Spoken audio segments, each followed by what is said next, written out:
It is now 6 o'clock. Thank you, Jason. I'll begin if we get the sign from the city clerk's office. Okay. All right. Thank you. I'd like to call to order this meeting of the Cunningham Township Board for Monday, May 10th, 2021. Will the clerk please call the roll? Ms. Wu. Here. Oh, mercy. I got the wrong page, you guys. Let me get the other one. Okay. Mr. Evans. Here. Ms. Hersey. Here. Ms. Colasetti. Here. Ms. Bishop. Ms. Bishop. Here.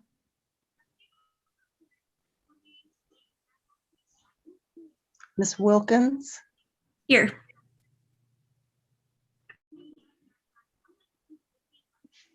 Mr. Quisenberry.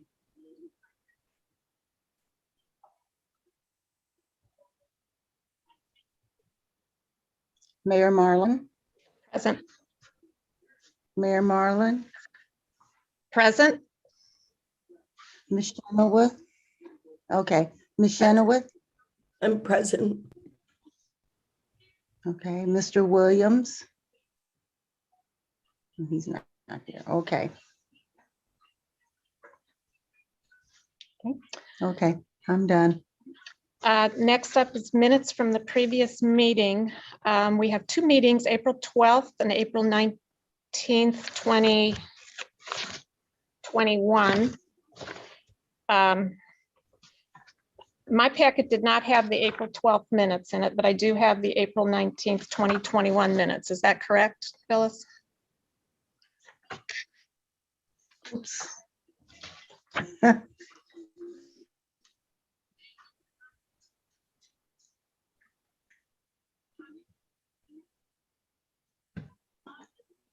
Yeah, that's correct. I didn't get the minutes completed, but they will be ready for the next meeting. Okay, so we have for consideration April 19th, and that should be 2021 on the agenda there. Could I have a motion, please? Yes. I'll move approval of those April 19, 2021 special meeting minutes. Is there a second? I'll second. Who was that, please? It's Jaya. Jaya. Okay, any discussion? Will the clerk please call the roll? Okay, Ms. Wu. Ms. Wu, Yes. Mr. Evans, Yes. Ms. Hersey, Yes. Ms. Colasetti, Yes. Ms. Bishop, Yes. Ms. Wilkins, Yes. Mr. Quisenberry, is he here yet? No, okay. I am here, but I'm going to abstain because I don't know what we're voting on. You're voting on the minutes from the Ah, April okay. 19th I'll vote. meeting. And I'll vote yes. Okay, thank you.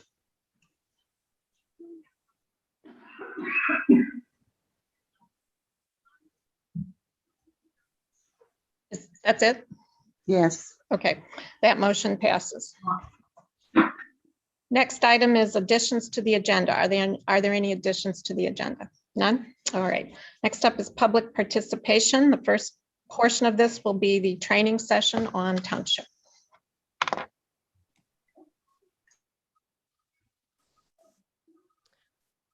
Good evening. So first, I want to apologize. I sound like a terrible frog tonight because I just have an awful head cold that just gotten worse and worse. So I'm going to try to keep this initial training brief and to direct you to a couple of resources, and then I'll provide a more substantial training when I have the voice for it. So thanks for bearing with me. The first is I wanted to, and I'm not sure if I can share screen. Jason, if you can give me, oh, it looks like I can. Okay, great.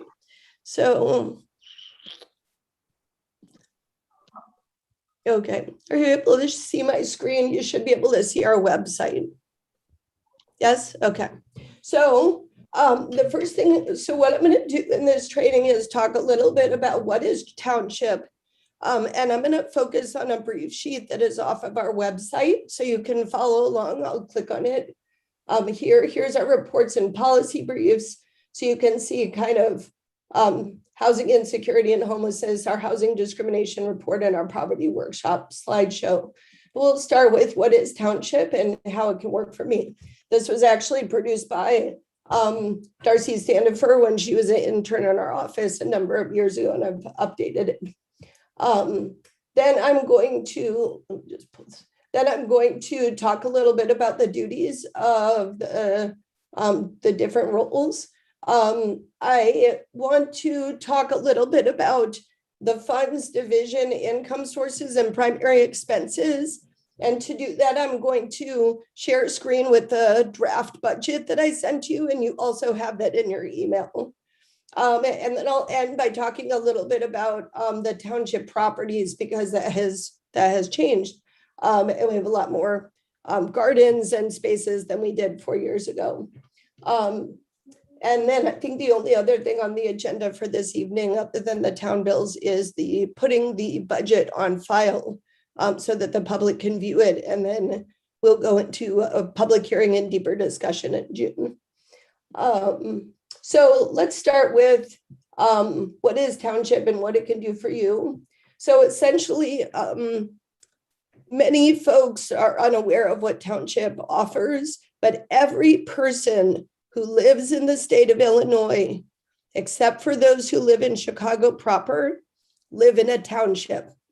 And that township is by statute, by state statute, required to provide general assistance to low-income residents in the community. There are very few regulations around general assistance. The elected supervisor actually sets the rules for the assistance. And so fortunately or unfortunately, they can make the rules very narrow and have almost no or zero participants, or they can make the rules very broad. That said, the rules must be applied fairly. And if the rules are not followed in a consistent manner, or someone feels that they have applied for assistance, general assistance, and been denied unfairly, they can either appeal to the supervisor or to the Public Aid Appeals Committee, which is made of several supervisors in the area. So general assistance rules are set by the supervisor, but the township officials of Illinois, for which we typically subscribe you to be members of this organization. And I would encourage you, if there is a training, or I guess our annual conference happens in November, and it's an opportunity for trustees, the clerk, and the supervisor and assessor to get training. So if you'd like, I will send you information about that opportunity so you can get to know Township better. Townships are widely varied. Number of years ago, every single township in this area in Champaign County, with few exceptions, except for Cunningham Township, was sued by the land of Lincoln through a class action suit, because those townships had essentially stopped serving the poor and fulfilling their statutory obligation. So Cunningham Township was not sued at the time. We have a pretty distinguished history of serving the community, but City of Champaign Township and others were sued. And at the time, this was several decades ago, it was because they had essentially zeroed out their budget and made the township ineffective. So many townships at that point then had to, follow the law. As we all should, basically, especially when it comes to providing care for our neighbors in need. So the township, we talk about general assistance. You'll hear a lot about this over the course of your duties as town board member. And I provide pretty extensive reports monthly to show the stats in terms of our programs and how they are performing. We also do property assessments. That's done by our assessor's office. And that's really about, the assessor does not determine how much money someone pays. They really they make sure that the property owners pay their fair share. So they distribute that burden. And of course, Wayne and William and others in that office are the experts and can speak to that. Some townships do maintain roads and bridges. You will sometimes get spam from different corporations attempting to sell you services around backhoes and highway equipment. You can disregard those or send them to the city because the city takes care of the built infrastructure. We are a coterminous township. Townships at their option can provide emergency assistance. Those can help with one-time payments of rent, utilities, etc. They may also operate or provide grants to social service agencies, or they may directly provide services such as senior centers, youth programs, food pantries, gardens, homeless shelters. So Waukegan, Illinois, for example, if you want to look up Waukegan Township, they run 3 or 4 different homeless shelters. Very, very interesting, and probably one of the most active townships along with Cunningham Township in the state. There is Oak Park Township led its continuum of care in creating a goal of ending homelessness in Oak Park. I will send you a copy of that report. It's very interesting, and it really lays out a picture of who is homeless in Oak Park, what are their situations, and what are the things needed to house them. I've been trying to get our continuum to do something similar. And at this point, I think it's probably best for Cunningham Township to make a similar plan for Urbana and then model that for the community. Because I think there's an interest. I just don't think that there is an understanding of how to do it or how to accomplish that, how to lay out that plan. So let's see. Let me, on general assistance. So general assistance, if you go to other townships and you tell them that we provide checks, they'll be somewhat surprised because most townships, City of Champaign Township, ourselves, and a few others throughout the state do provide checks for assistance. It's our belief that unless somebody has a severe substance abuse issue, that essentially poor people are some of the best to manage their own money. And statistics show this to be the case. People with less money manage money better. So that said, other townships do use a voucher program. That voucher program is basically someone submits their budget and then the township provides vouchers for them to purchase the things they need: rent, utilities, food. I am considering something like this for folks with documented substance abuse issues. So I am not moving on that yet. There's a lot of mountains we need to climb. Right now, what I do is with somebody who has a substance abuse issue, that would be someone who might be doing meth or heroin, where I'm concerned that actually the providing assistance might be a tool for their demise. I can basically mandate a special service referral. And in those cases, they basically have to pursue treatment and actively be in treatment, and they will continue to receive their check. So we use that rarely, but I would say at any given time, there's 1 to 2 participants who are in that category. The folks who are on general assistance fall essentially into 3 kinds of categories. They're either waiting on a disability determination from Social Security Administration or needing to apply. So they're basically a resident with a disability. Usually it's something that they has recently gotten worse, or it's a recent disability, or they have for a long time not been able to apply. It is the case that children who are on Social Security disability sometimes lose that when they become adults. And when someone is incarcerated, they can lose their disability. and they have to reapply. So we do help people in that process. The second is that folks are temporarily out of work due to a medical issue, family emergency, or layoff. I cannot emphasize how many people we saw in this category when COVID hit our community. Many, many people laid off. The federal government was slow to respond. It took a while to get stimulus payments, as in months. People still needed to eat and pay rent.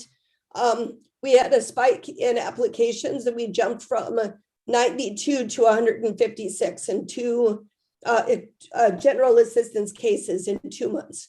So that was pretty significant. That has come down now, and we're down now to 92. So we're actually back close to where we were before. This pretty much corresponds with unemployment statistics in our community. Our unemployment spiked to 11%, and that it has gone down to about 4% is where it is now. This is according to Fred. Fred is an online tracker for unemployment that you can look up. It's very interesting. Hold on a second.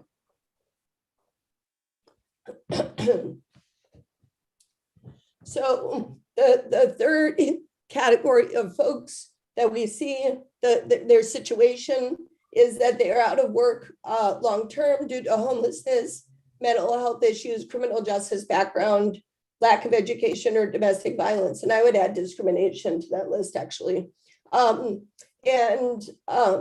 Basically, we work across the board trying to provide specialty care and support.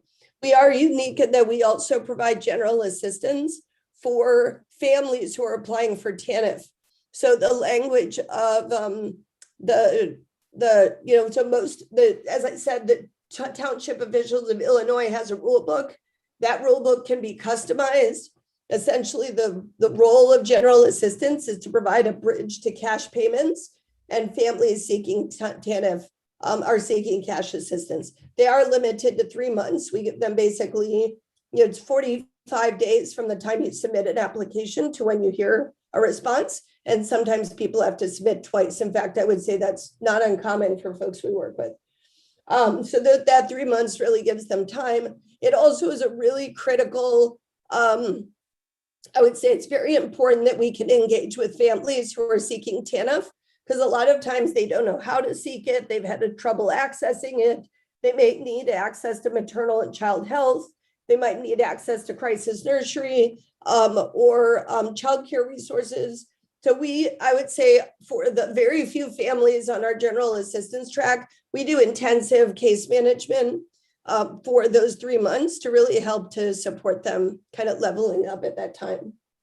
So, okay. So that's basically the emergency assistance is an optional program that townships can provide. As I was saying, it can pay past due rents, utility deposit.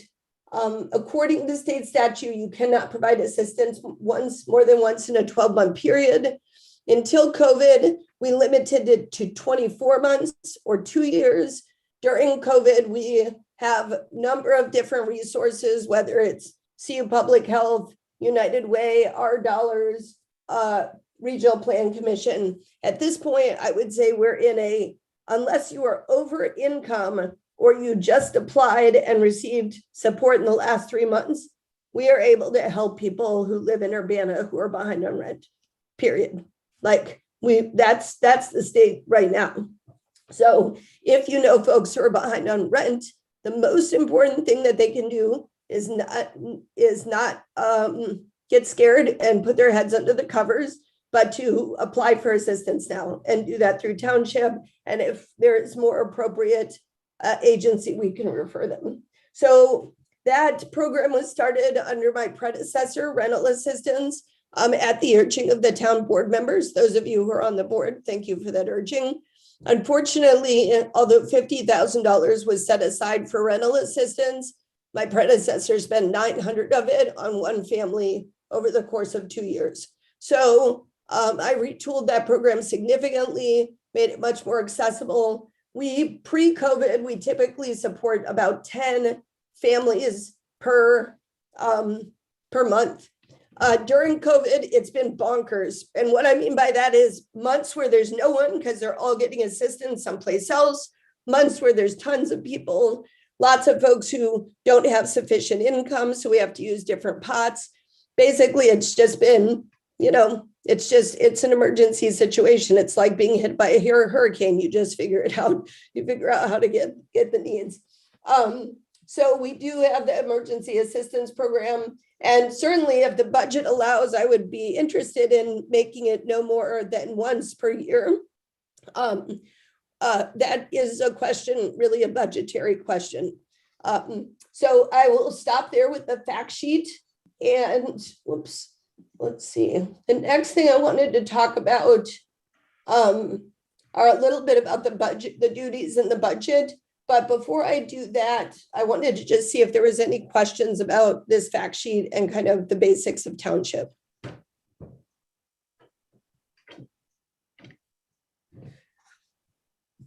Yeah, maybe one, Danielle. I didn't see assistance. Is that part of general here or emergency? What kind of assistance? Rental? Yeah, so rental assistance is our name for what they call emergency assistance. Okay, thank you. Yep. And for a while we called it homeless assistance. So that's even to confuse you further. So, but essentially emergency assistance can take the form of rent or utility because LIHEAP provides utility assistance. Our emergency assistance doesn't really support that. That said, under COVID, we have a Unitarian Universalist funded utility fund, privately funded, and anyone who cannot, like basically anyone who doesn't qualify or has additional support needs beyond what LIHEAP or Salvation Army can provide, if they live anywhere in the county, we will support them. And we do same day turn on. So if somebody's power is out or someone's water is out, as long as the utility company can move quickly, we can get it turned back on or within 12 to 24 hours. Great. And that would be people reaching out to you guys at the township after they've gone through LIHEAP and things? Yep. Yeah. So, and they haven't gone through LIHEAP. We could help direct them to LIHEAP, and then they could come back to us if LIHEAP will give up to $1,600.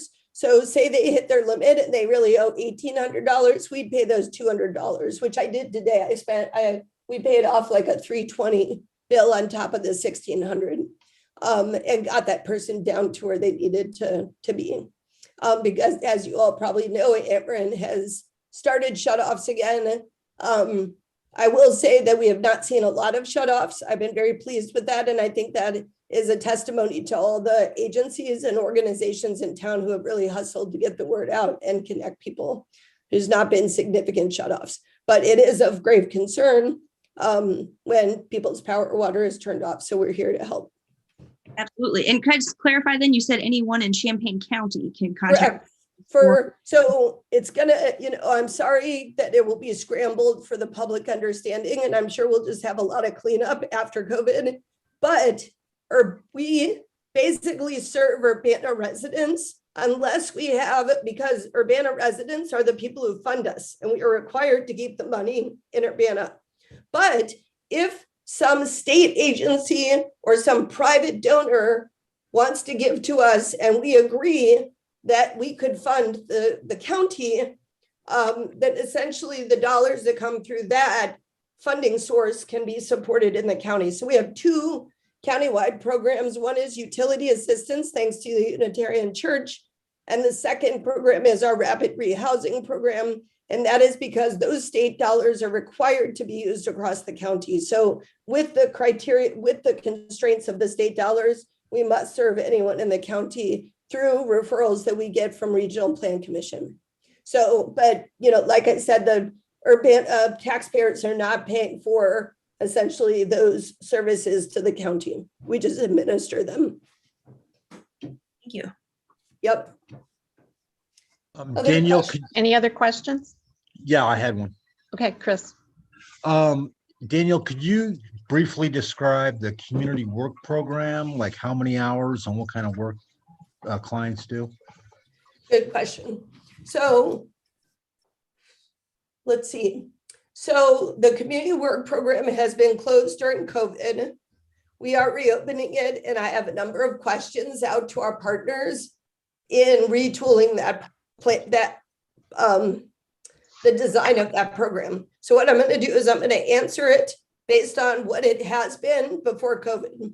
So essentially, the community work program requires that folks who receive general assistance, it's basically more like a guaranteed income program. You do community work based at host sites where we contract to have those folks hosted. Right now, we're contracted with Salt and Light and healthcare consumers. In the past, we've also contracted with Habitat for Humanity, and we're interested in doing that again, and Eastern Illinois Food Bank. Folks are basically can have their choice of locations where they go, and they perform what is essentially, at the time, it was $12.50 per hour. So it's, but I think as it will shift with the new dollar amount. So it's $12.50 an hour. That comes to 24 hours a month to get your $300 check, if I have my math correct. So that is only for folks who are able to work. Sometimes that program, it can be very useful to recognizing that someone has an undiagnosed or undocumented disability. So if they're struggling to work, we really, instead of just, cutting things off, we start to look at what is the situation, as long as they're willing to work with us. Some people go AWOL and, they may not show up to appointments, or they may not want to engage, which is their choice. But if they're not able to perform that work and they can meet with us, we work with the Department of Rehabilitation Services, which essentially works with folks who are disabled to help them work if they want to. It's not a forced situation. And if they feel that they can't work, what we do is we help them get medical evaluation for disability, or maybe an intellectual disability. It might be the result of head trauma. It could be alcohol-induced dementia. And if that diagnosis costs anything, Township by law is required to pay the doctor's fees. We haven't had to do that, but just we can refer folks, and they will get a diagnosis, and then we can support them in applying for disability. So the community work program is helping people show up on time, and be able to have the clothes and the things that they need to do work. It oftentimes is an important bridge for them to start working. Sometimes they get hired at the host site, which is great. And, a lot of times, especially folks coming out of incarceration, they are really ready to work, and that program can provide that stepping stone. Or, of course, as I said, it can help to vet, kind of help to identify the issues that people might be facing and route them in a different direction if that's the best for them. Any other questions?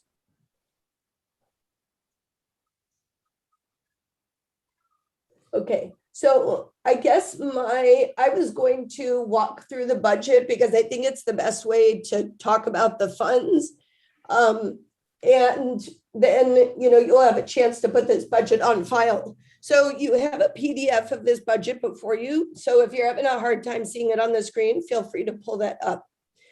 Wayne, did you have something you wanted to add? I see your hand. Yeah, did you want me to just kind of go over my part and then the budget, or? Sure. Actually, I didn't see that you were online, Wayne. When we did the roll call, I'd be happy to kick it to you if you want to introduce your division. Go ahead. So hi, everybody. I'm Wayne Williams. I'm the Township Assessor.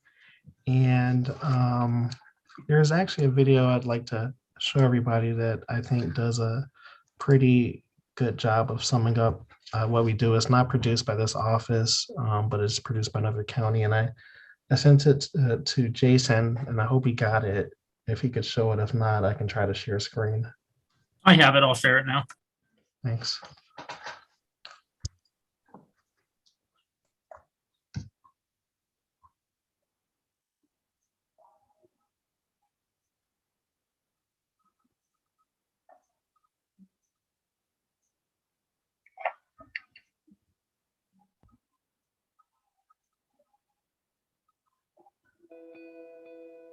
So there's a lot of misunderstanding about the role of assessors and how they affect the property tax that homeowners pay.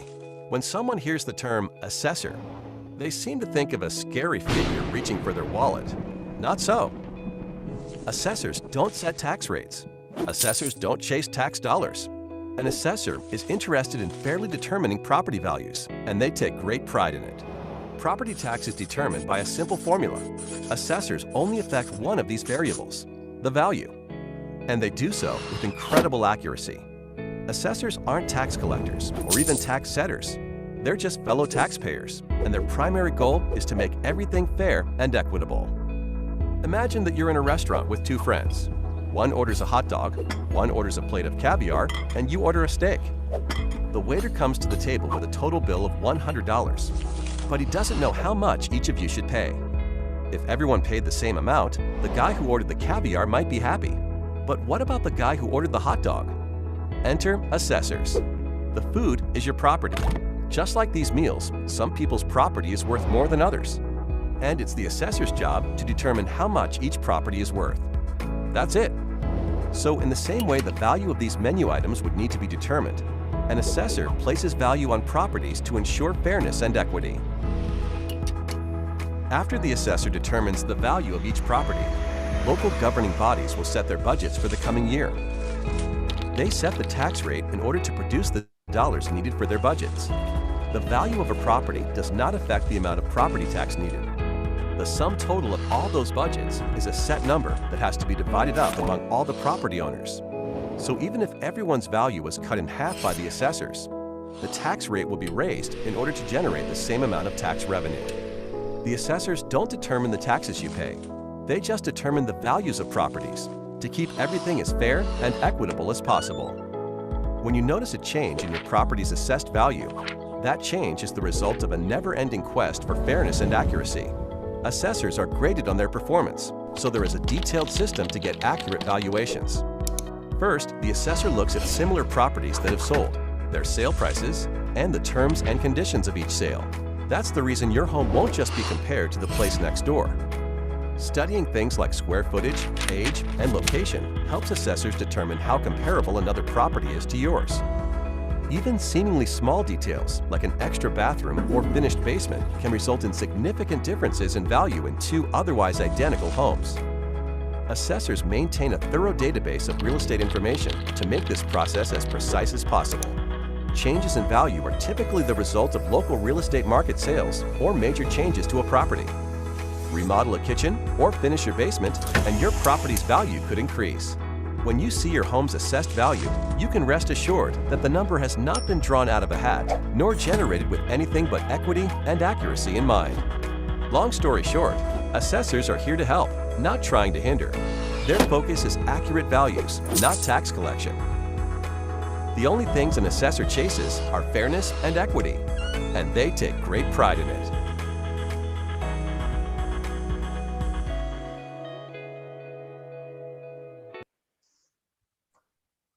So actually, before I get started, I wanted to start with a few jokes. I promise you that I did not write any of these jokes, but myself, William, and I promise Carol Midden finds all of these jokes funny. I'll start with, why do assessors carry a wasp in their hand? The reason is because value is in the eye of the beholder. What do you need to value vacant land? Lots. And what does the assessor's partner say when they can't go to sleep? Honey, tell me about your day at work. But anyway, that video was just to illustrate that the assessor does not raise taxes.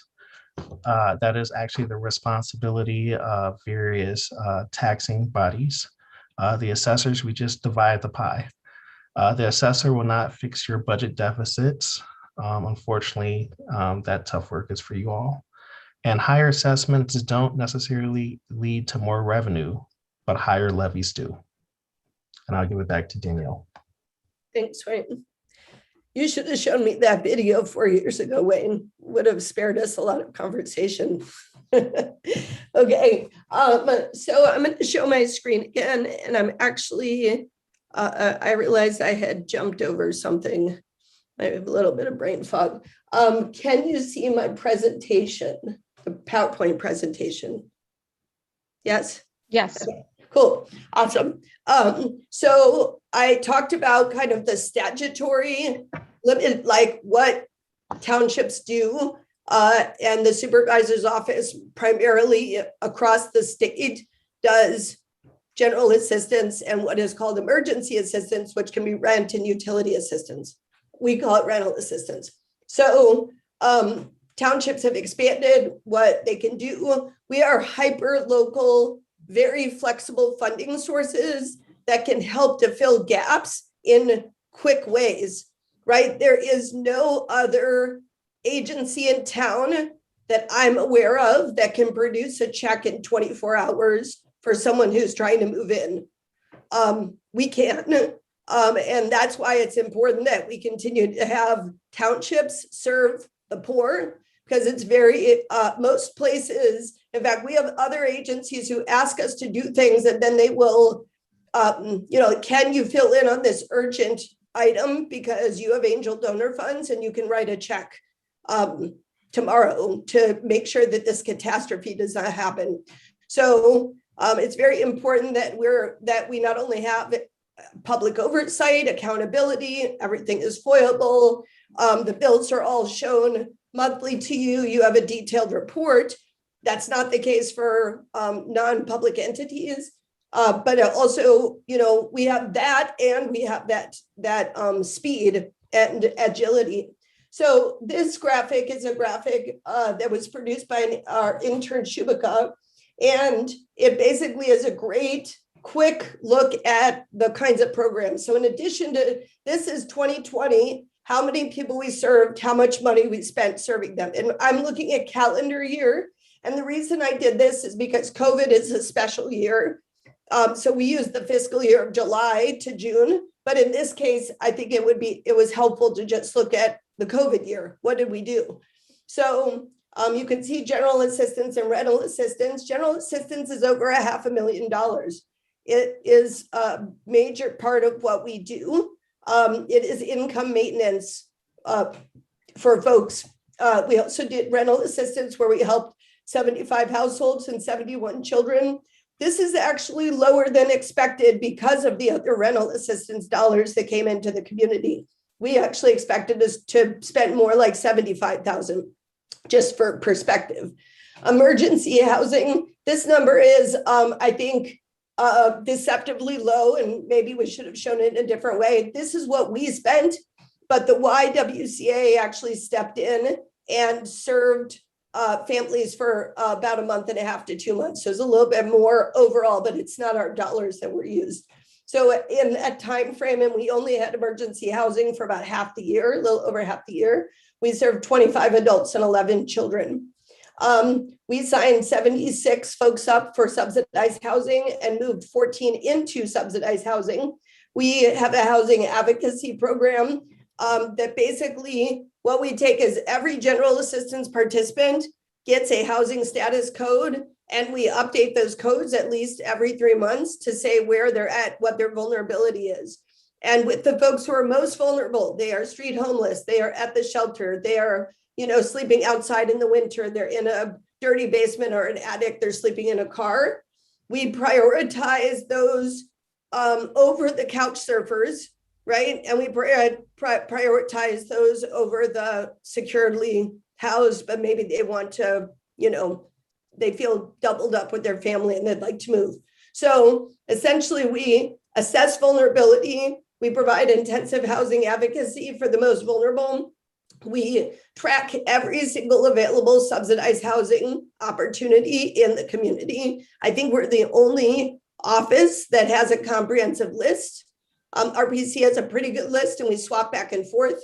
But we basically do that. And then we will pay app fees. We will pay first month's rent and first month's rent and deposit. And we also have a new program called the housewarming program, where folks who move in who don't have anything or have very little, backpack, that they can anyone who is homeless moving in receives a voucher to spend at Salt and Light or Habitat for Humanity to purchase furnishings. So that has been very popular.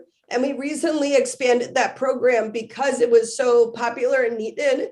The Housing Authority has a reentry program, and folks who are reentering can get that voucher as well. So as long as they're part of the Housing Authority program, and as long as angel donor funds last, which it's loaves and fishes at this point, basically we're able to provide that service. We also have a new program to provide disability support. This is very important because a huge gap in our community is the number of folks who are disabled who have a disability and are not receiving the entitlement payments from the federal government, right? So it's really, and that process, as some of you know who have been through it or supported, I know there's several on the call who have been through it or have supported friends through it, is onerous. It's technical. It requires intensive medical documentation. So we have a SOAR advocate who is 40-hour trained in how to support people. We are the county-wide support system for SOAR advocates. SOAR is a process, a training process to help people apply for disability, especially the homeless and those with mental health issues. So 32 received support last year. That was only about a half a year of work. And 11 were awarded SSI payments. We expect that to double this year. So that you know, budget-wise, when someone who is on general assistance gets Social Security disability, we get reimbursed for the time frame that they were considered disabled by the federal government. So if they were considered disabled starting January 1st of 2020, even if we've been doing general assistance, providing general assistance for 5 years, we would receive reimbursement from January 2020 to present. That helps us recycle those dollars back into the community. And basically they will get payment for that time frame minus the dollars they got from us. Food support is something we launched during COVID-19. It's been hugely successful. It actually, I think, fit a need that existed before COVID, and we're planning on continuing this work. As of the end of 2020, we had 912 food buckets delivered to over 1,600 adults and over 1,000 children. We also did holiday dinners with CURE funding, and we delivered 48 dinners. People could order a Piattos, choose from a really great menu, just like anybody else, and have it delivered to their house.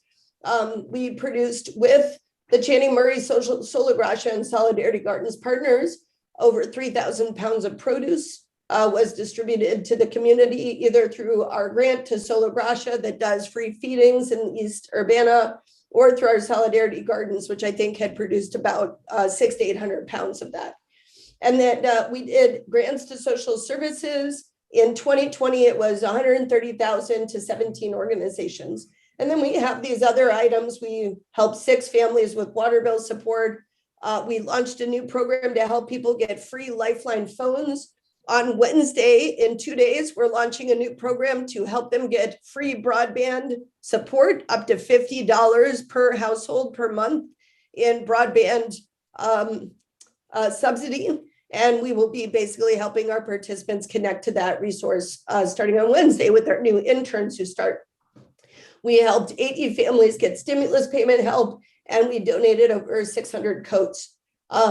So let's see, I want to do next. Okay, so I just have a couple of items here. And then what I'll probably do is, I know that we need to go to the budget. So I guess I will pass it to the mayor to put the budget on the floor, and based on the amount of time, we can go over portions of the budget. I will also go over the budget in June. So I just wanted to show maybe about 8 slides that show some data metrics around our programs. I will also share this slide deck with you so you can take a look at it. But these are assistance levels. And what's useful about this is these are dollars, right? So there's different kinds of assistance. It used to be that we did a lot of medical assistance when I was on town board, you know, long time ago, 2001 to 2008. Medical assistance was half of our general assistance or our assistance budget. Because of the Affordable Care Act, we have seen that basically go to zero, which is fantastic. Fiscal year 17 is an error. I'm noticing there's a data error there. So I need to correct the fiscal year 17. It's not the case that there was no assistance that month, that year. So you'll see medical tapering off. I came in May of 17. We did have a tiny amount of general assistance that year. It was 26 folks when I came in. And you'll see that the general assistance has climbed, and then we added the rental assistance, which is also called emergency assistance. So you can see those pieces here. So that gives you a sense of the assistance levels, and I will clean up 17 before I get that to you. With 2020 GA cases versus homeless, I just wanted to show you, like, in a given year, this is a fiscal year, how many cases are there? We do tend to see an increase over the summer. That is because of unemployment rates in our community. We are a college town, which is kind of like being a company town. And we see people who are in food service laid off. We see bus drivers laid off. We see folks working in retail laid off. We have massive layoffs each summer and a smaller layoff in the winter. So what you'll see is a big jump in the summer months at times. Also depends on the economy. You'll also see the number of folks who are registered as homeless, so you can get a sense of what that looks like over time. Now, you may ask the question, where do general assistance participants live? I certainly am not showing you their exact address, but I did want to illustrate to you, thanks to our urban planning students who did this work, that they live all over the community. So general assistance participants live almost every single neighborhood with few exceptions. And you can see the numbers show the numbers of people, right? So you can see that there are some concentrations, but generally speaking, if you're looking at your ward is going to be represented here. Rental assistance, this is what it looked like. So 2018 was our ramp up year. 2019, you can see a very strong year supporting rental assistance. 2020 was much smaller because of the fact that we had a lot of dollars come in from the state and federal government, and those were larger pools of money for folks. So we sent them in that direction. 2021, this is just year to date. So just so you know, this is like a portion of a year, right? Like first quarter. So based on this, actually, it looks like 2021 is going to be a big rental assistance year. Types of assistance, we can either move folks into permanent housing, or it can prevent homelessness due to eviction. You'll see that mostly we're doing eviction prevention. It's about 60-40. And I have each year, I have graphs like this, and it's been pretty stable. Last year, we launched a program, as I said, for emergency housing for Urbana families. It also serves disabled residents who are unable to stay in the shelter due to usually physical limitations. So these are exits to, by household. You can kind of see we do have folks going into market rate. We did have, for the very first time last week, we had 2 folks who we had to close their cases early. Otherwise, before that, we had 100% success rate. We did have subsidized housing has been pretty strong. 30% is great. That has been thanks to a program by the Housing Authority under COVID to provide vouchers to homeless families and individuals. And there are 50 vouchers available that way. And then we do have folks exiting to emergency family shelter, which takes, if they were not in our shelter, they would be waiting between 5 and 150 days to get into that. So we provide a bridge to that program. That program has connections where those who complete a transitional housing program and are not otherwise rapidly rehoused are considered for vouchers. These are our housing advocacy. So you can see that we helped 116 folks to date. We launched this program in June of last year. So this is the number just in a half year. We have helped 78 households, 116 folks. It is a long road, folks. So we have successfully placed 21. That number was not updated as of last week. We had a slew of successful placements. We were jammed up. Whoops, yeah, we hope to see this rise, right? The advocacy over time leads to successful placements. And I just have 2 more slides. I wanted to show that in Champaign County, the number of Social Security disability recipients is going up. And it is not going up by population. We are seeing more people disabled in our county. And it's important for us to look at what that means, and especially in terms of housing options. And I can drill into this another time, but essentially, if you get SSI, you live off of essentially about $800 a month, which means that you are rent burdened if you pay more than about $275 a month. Now, raise your hand if you know a place where you can live independently for $275 a month if you don't have a voucher. We'll pause to see if anybody raised their hand. Okay, not seeing any hands. All right, so this is the problem. So all of the folks right here represented cannot live without rent burden unless they are like, you know, basically living with friends and family. You know, unfortunately, not everyone has friends and family to rely on. So I think that, oh, I also wanted to show you rent burdened. Rent burdened means that you're paying more than 1/3 of your income in rent. And in Urbana, 62% of tenants are rent burdened. In Champaign, that's 53. And in Champaign County, it's 48. So let's see. I just wanted to show, oh, stop sharing. I just want to show you the kind of rent burden that local residents are facing that underlies the needs for the programs that we have. Okay, I will stop there. And we could go into the budget and then we'll just kind of see where we're at in terms of time. And I could go through the budget piece, or I will also go through the budget in June at our public hearing. Danielle, given that the budget is on our agenda under new business, I'm going to recommend we move on to public participation now. Just put a pin in it and then do it during the agenda item on as we've got before us. Sounds great. Okay. We'll move on, and thank you for that presentation. We'll move on to public participation.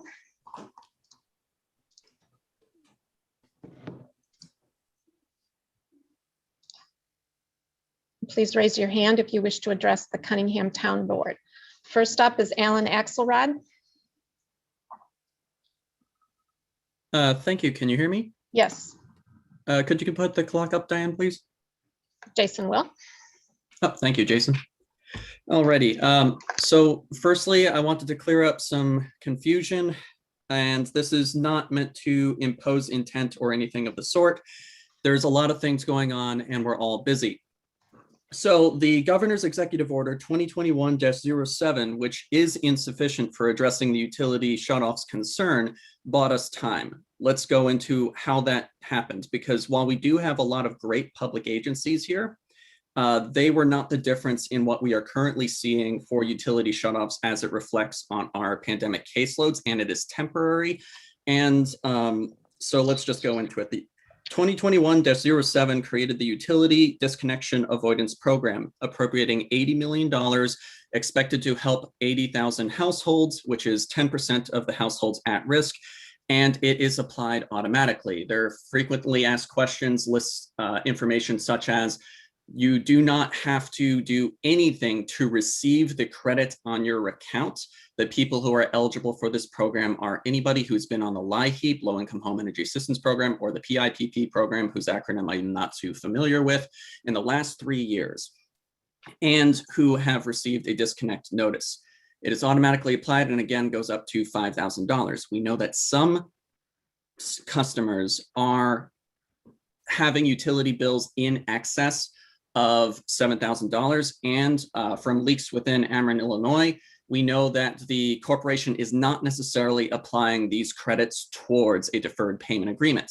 This has led to a circumstance where media has been corroborating this, that people who are not able to afford deferred payment assistance programs are being put on them. What that means in simple terms is we have a month before the utility shutoffs resume, because the amount of financial need is in gross excess to the amount of money statewide for the UDAP program.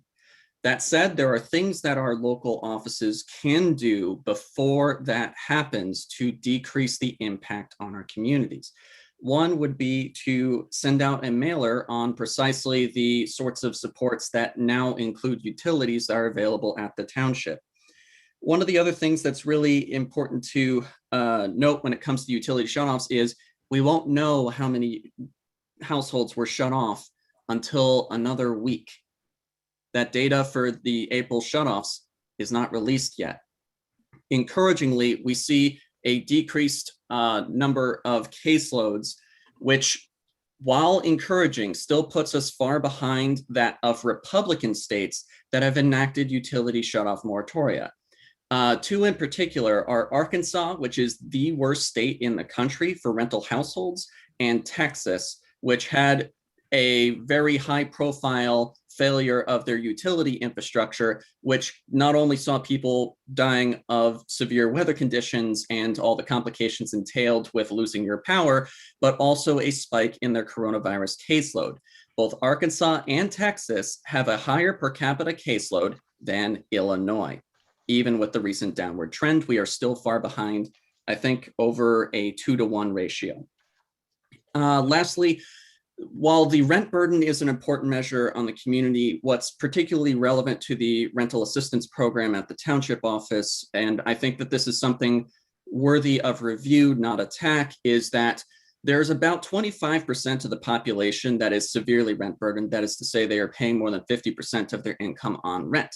Those households are, by the rules for the rental assistance program, excluded from assistance because you have to make more than twice your monthly rent, which is a redundant measure because you are only allowed to receive rental assistance once every 2 years.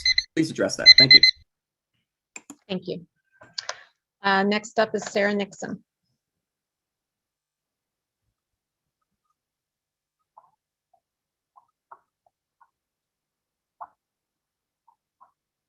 Oh, hello, can you hear me? Yes. Okay, I actually don't have a comment tonight. My hand was up in error. Thank you. Does anyone else wish to address the town board?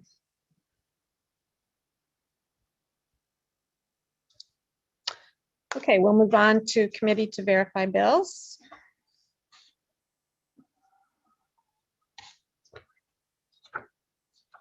Sorry, I was on mute. So I want to correct for anyone who's listening that anyone of any income, as long as they're not over 200% of the poverty level, can receive rental assistance at the township currently. So if you're listening and you're concerned you make too little, it's not true. You can call us 384-4144. We have different pots we can draw from. So let's see. For some reason I lost my bills. Hold on. Diane, Here we go. Okay. Yes. can I ask a question? Sure. Danielle, did you send out a memo? I didn't see a memo this week. No memo this week. This is part of my oral report to you. See You at Home is pausing its services. We found out about this late last week when I would usually put my memo together, and I prioritized meeting with them over the weekend and today. So I'm sorry, but I don't have a written memo for you. So what you'll see is the town bills. Under the town fund, we have I can't read today, $77,276.22 is our total expenditures for this past month. For general assistance, our expenditures were $66,601.74. The total was $143,877.96. I'm happy to answer any questions about the town bills. Any questions? Mary Alice. Wayne, forgive me if I've asked this question before. I don't know if Wayne is still here or not. I was wondering about, I noticed that there's some travel on the on the books. And do we have a set per diem rate?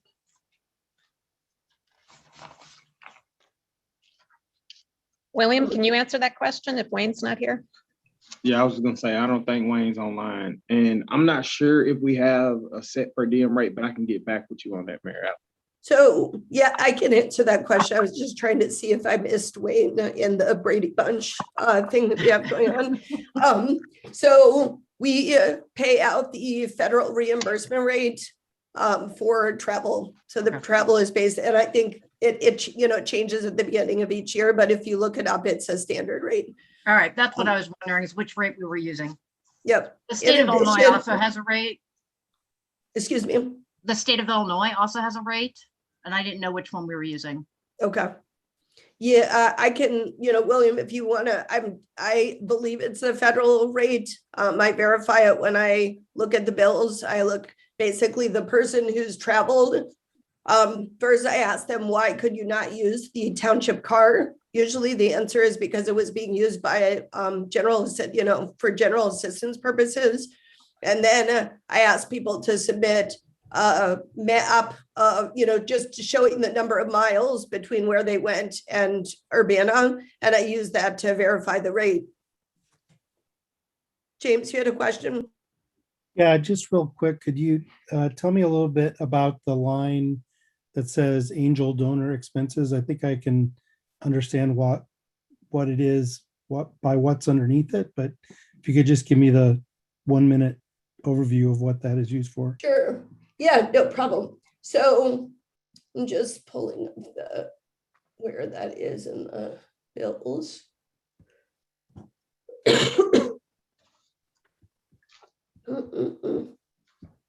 Okay, it's at the top.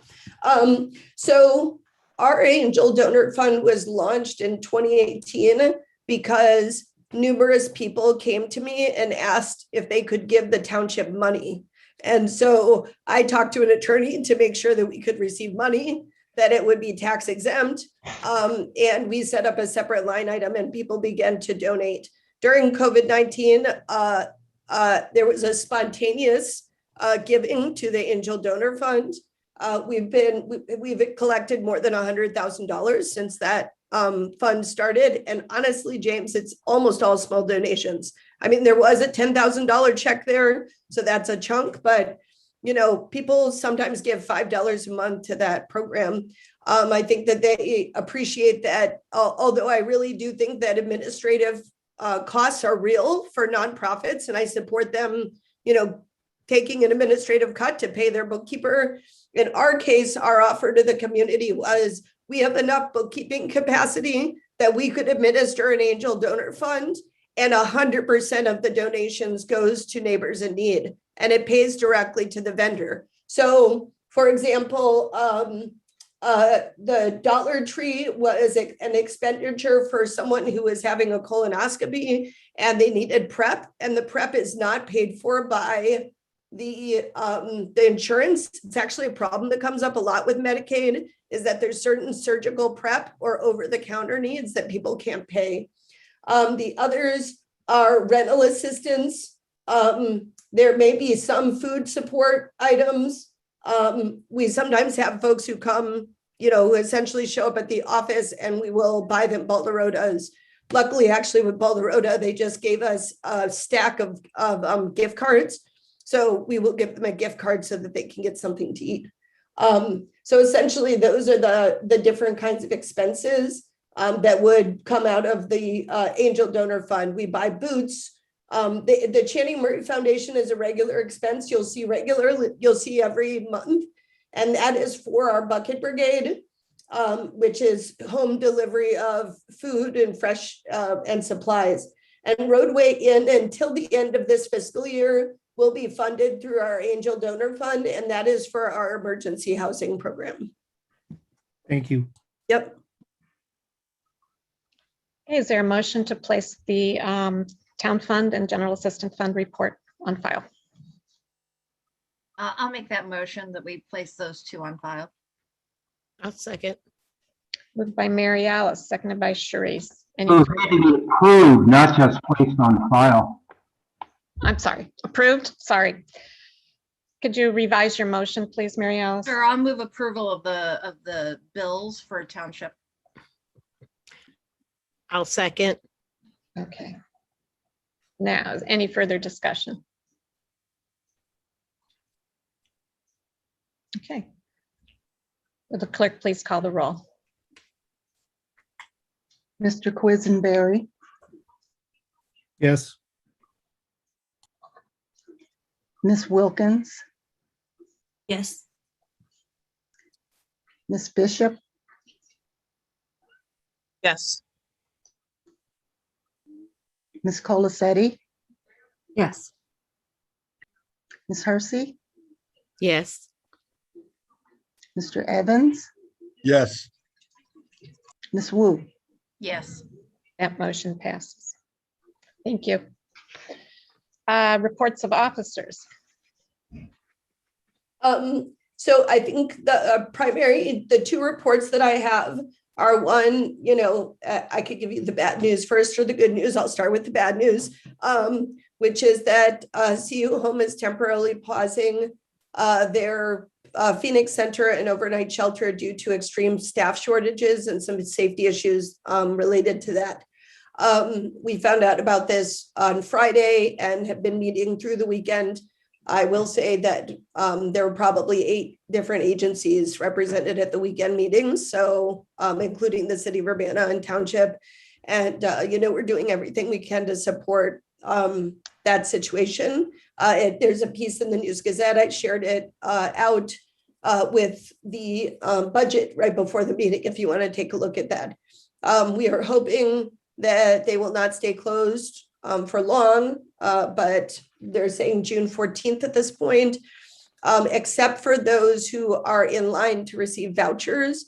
Originally, if they had closed completely, then everyone who was in line to receive vouchers for the homeless would have become ineligible.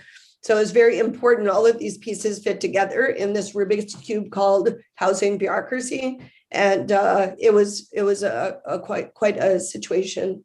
So this is unfortunate. If I do know that CU at Home is seeking overnight staff, especially those who have experience working with the homeless, those willing to get trained in, crisis intervention.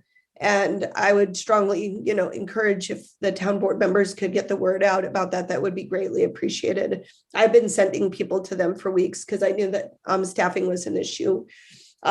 In good news, we closed on the 2 properties on California Avenue on Friday, 11 o'clock. I do want to thank Fred Grosser, who moved very quickly and nimbly to navigate a lot of different pieces in a short time frame. I also want to thank Debbie Auble, who is our property, our real estate agent. She has donated half of her commission back to the township, so that those dollars will go into the Angel Donor Fund as a donation. But it's pretty sizable. It's in the thousands of dollars, and that is just very generous of her to do that. She was an amazing negotiator. We negotiated down from 575, which is where they started, to 490,000 was the purchase price. So feeling really good about that. It is fully insured. The trash and the sewer are in our name. We are working, and I sent you a letter to the same letter that I posted to the tenants about 2 hours, 3 hours after we closed. I wanted them to be the first to know that essentially we can provide relocation assistance for folks who need to relocate. There are some folks who have certified leases. I had reported to you that there were no leases on the property. And that is because that is what was told to us by the seller's agent, and that's how the property was advertised. That said, there were 2 leases that extended into 2022 on the property. We honor those leases, of course.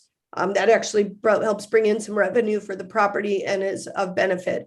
I am willing to talk to and meet with every single tenant who is interested in speaking about this issue. And I met with most of them during the walkthrough. So I had brief conversations with them. So hopefully if anyone comes to you and has questions about the property, if you could please direct them to me, I would appreciate it. We want it to be a gentle transition for folks who had not renewed their leases. And we are giving everyone between 2.5 to a half a month extra time based on their lease to find new location. We can also help them with that relocation. So in some cases, folks were looking to buy houses and it was very convenient and they're happy to have month to month. In other cases, I think, it is hard when somebody buys the property from the place that you own. And so we're interested in supporting people through that process. But that's the good news in terms of this allowing us to expand our programs.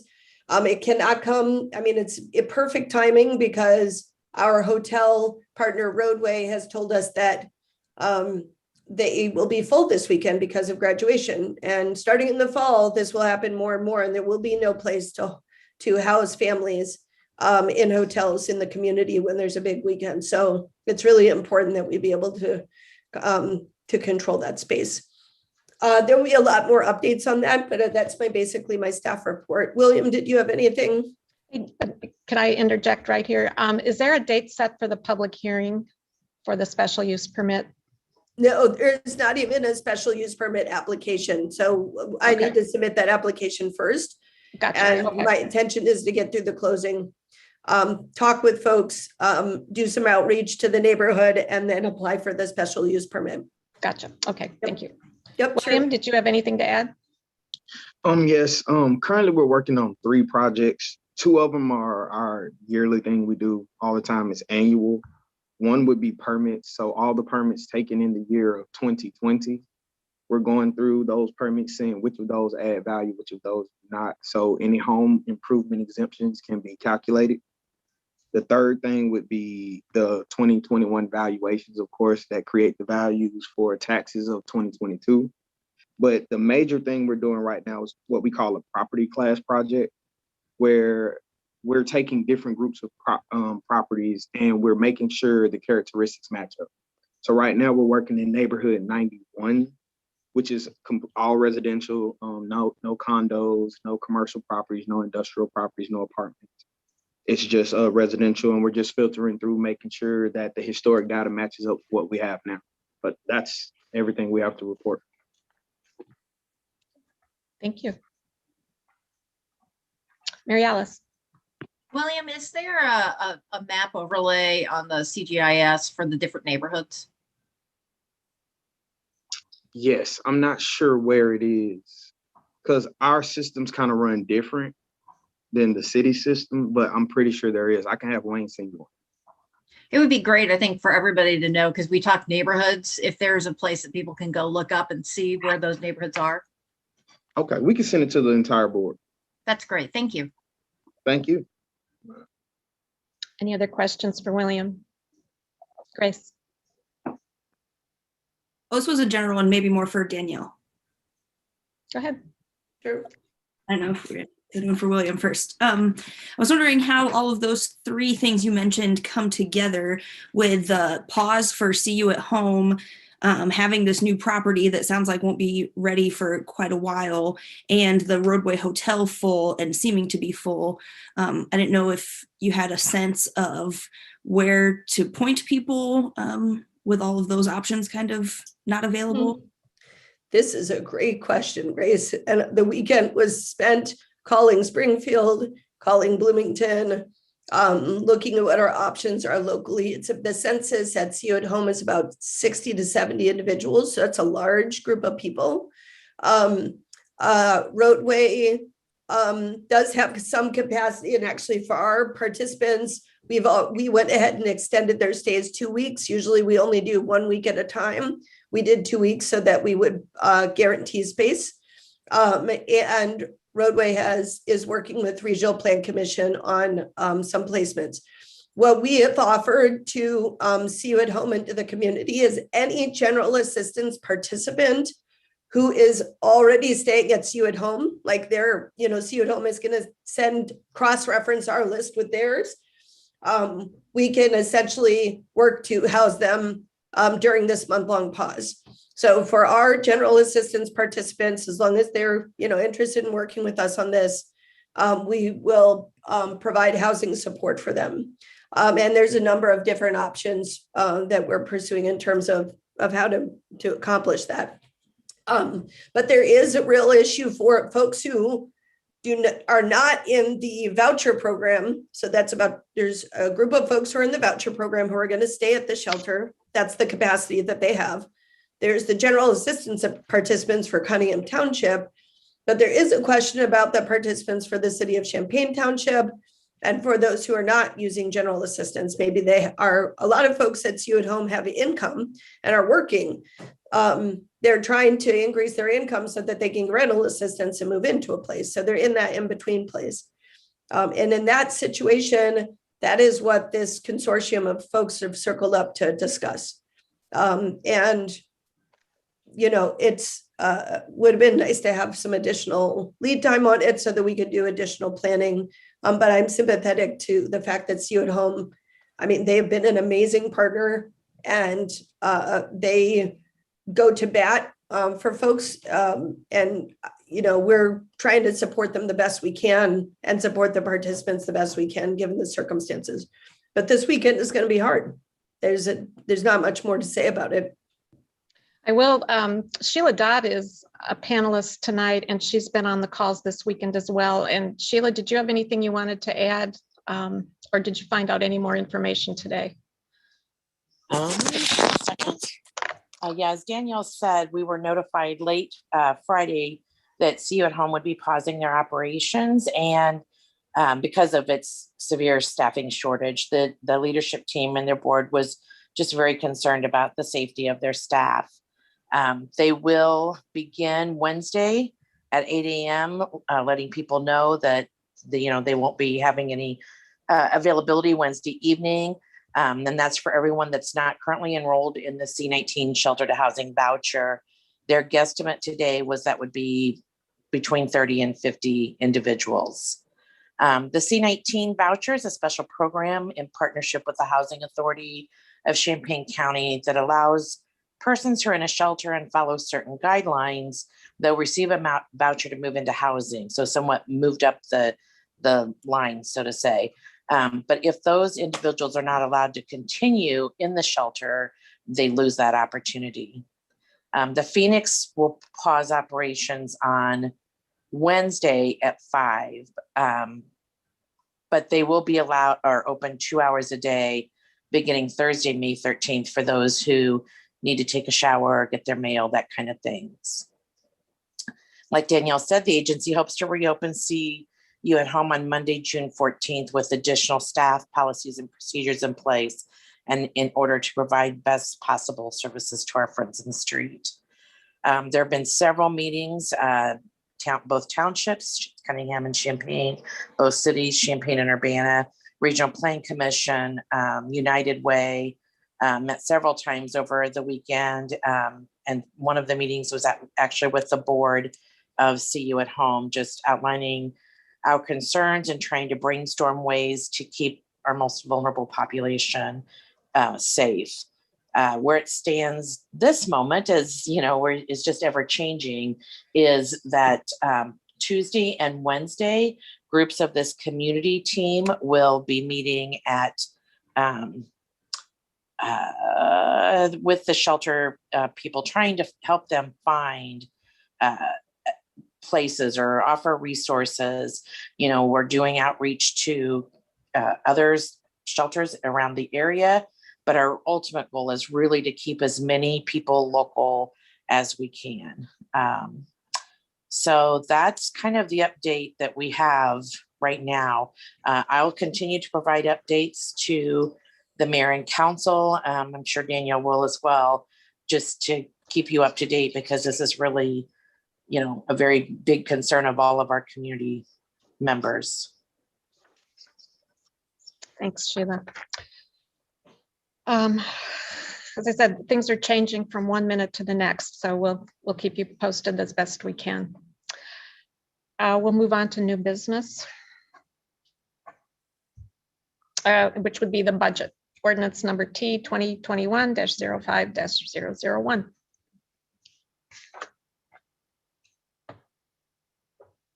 So Can you see my screen? Yes. Yep, okay, cool. So this is the budget that I sent you. Typically, what I'll do is I'll send it, the day that we have the town board meeting in May. Then it's on file for at least 30 days for the public to see. And then we have a public hearing that will give you time to look at the budget. It will give the public time to look at the budget.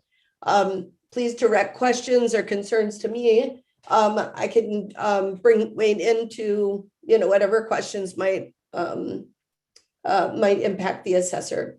So essentially, I just wanted to give you, and I'm sensitive to the time, it's 7:20, so I'm going to give you the kind of like quick overview so that you can see the skeleton, the pieces of the budget, and where you can find the information you might be looking for.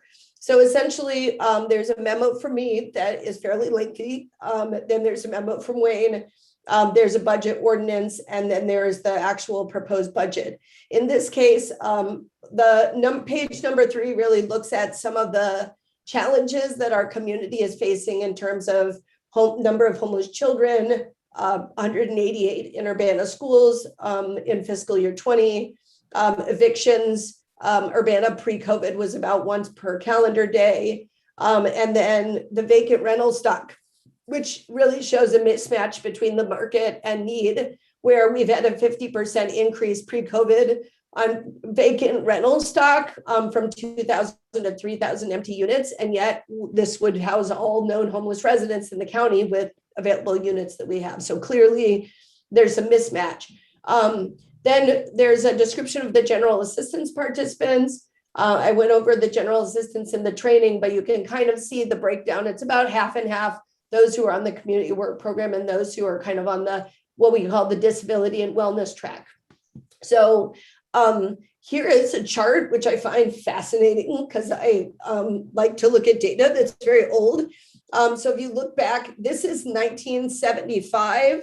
This is the number of assistance cases. There is a break in the data, it just didn't exist. And then you can see, peaks. And actually, if you overlay depressions, usually we peak right after a depression hits. So it's sometimes it's because of the leadership you have in place. Sometimes it's because of the economy, but you can kind of see in this case, after 2008 bomb and also 2002, 2003, those were big. Those are recession points, and you can see the escalation of and then there's a section on rental assistance. You can see the same charts I showed you before, emergency housing, and then I go into the other assistance, our Angel Donor Fund, Bucket Brigade, Solidarity Gardens, CU, and our social service funding. I do want to point out with the social service funding that we're going to do a shift in this next year. And essentially, I want to restructure the program so that it is much more focused on tight collaboration, clear interagency agreements, and a fee-for-service model when applicable. So essentially, extending the work of Township. Like, we may not have expertise in certain areas or capacity or a bit or space, physical space to do things. And so being able to essentially contract with agencies in the community that serve Urbana residents in particular ways and extend our services. And we have a number of, we actually have a model in place with a number of our partners. Everyone who needs DHS support, we send to Champaign County Healthcare Consumers. Every person with a criminal justice background where they indicate that's a barrier to finding housing or employment and they'd like support, we partner with First Followers, and pre-COVID and hopefully post-COVID, they have help hours in our office. Sola Gracia is resourced by Township to coordinate the Solidarity Gardens initiative. Channing Murray Foundation is resourced to deliver food and safety supplies on a per bucket basis. And then, although we're not currently funding CU at Home, we have funded the emergency shelter, and that's a clear extension of our services. And we've been talking about with CU at Home about kind of deepening that partnership, especially after they get through the current crisis.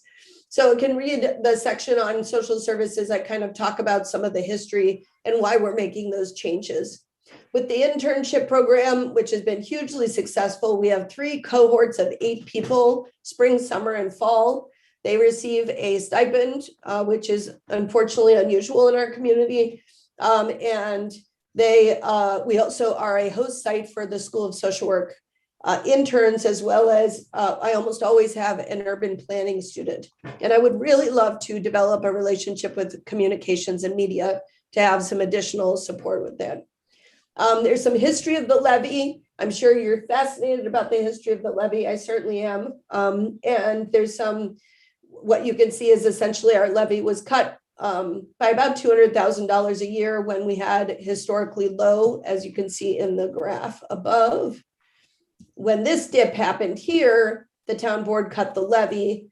And what that meant was essentially that when the assistance levels went back up again, we've been deficit spending for 4 years.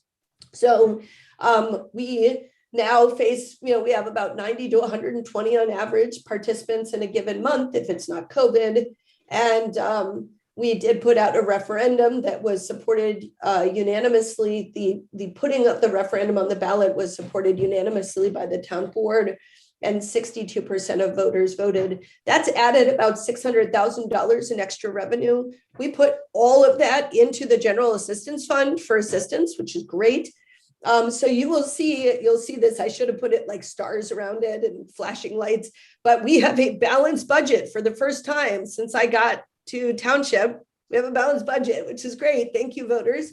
And we are anticipating modest surpluses. So what you'll see in the budget is basically just a little bit of leftover at the end of each month in each. We have a increase in the supervisor's side. I have actually simplified the budget and moved, now that we have separate locations, the assessor is in Lincoln Square and the supervisor is on Green Street. We've kind of disaggregated some of our budgets and separated them out. So you will see a slight decrease within the assessor, a slight increase with the supervisor, but only because we threw in the town fund other bucket into there. And then the GA fund projects have a pretty significant increase. So as we would anticipate. That said, in the past, we've run, up to a $500,000 deficit in GA, and we're not doing that. We essentially are balancing in GA, which is fantastic. So you will see, I think I want to just point out anything I haven't mentioned. I want to mention that we certainly expect additional costs with the new buildings. I am planning on, as I said, we're maintaining the social service funding level. We're just shifting how we distribute it. We do want to produce a new website. When I came on, we had no website, and the office was using typewriters and paper. So we now have case management software, and we want to enhance our website. This will allow us to take online applications a much more streamlined way, and will save us a lot of staff time. I basically have reduced the budget for personal allowances because I think we're going to be closer to about 110. We're at 92 right now, so that seems good. If we stay at 92, I'd like to consider an increase in how much we pay out per month. So that would be a possibility if, if things kind of stay steady. We have rental assistance. I had budgeted 100,000 last year. We didn't spend it all. I'm at 85 this year. I am going to be hiring an assistance director who will help to oversee assistant staff. We have grown from 4 full-time equivalents to 12, including intern support, and we have much more complex cases with suicide, mental health, substance abuse, trauma, and child welfare involved. So I think it's really important. I am a political scientist and a policymaker.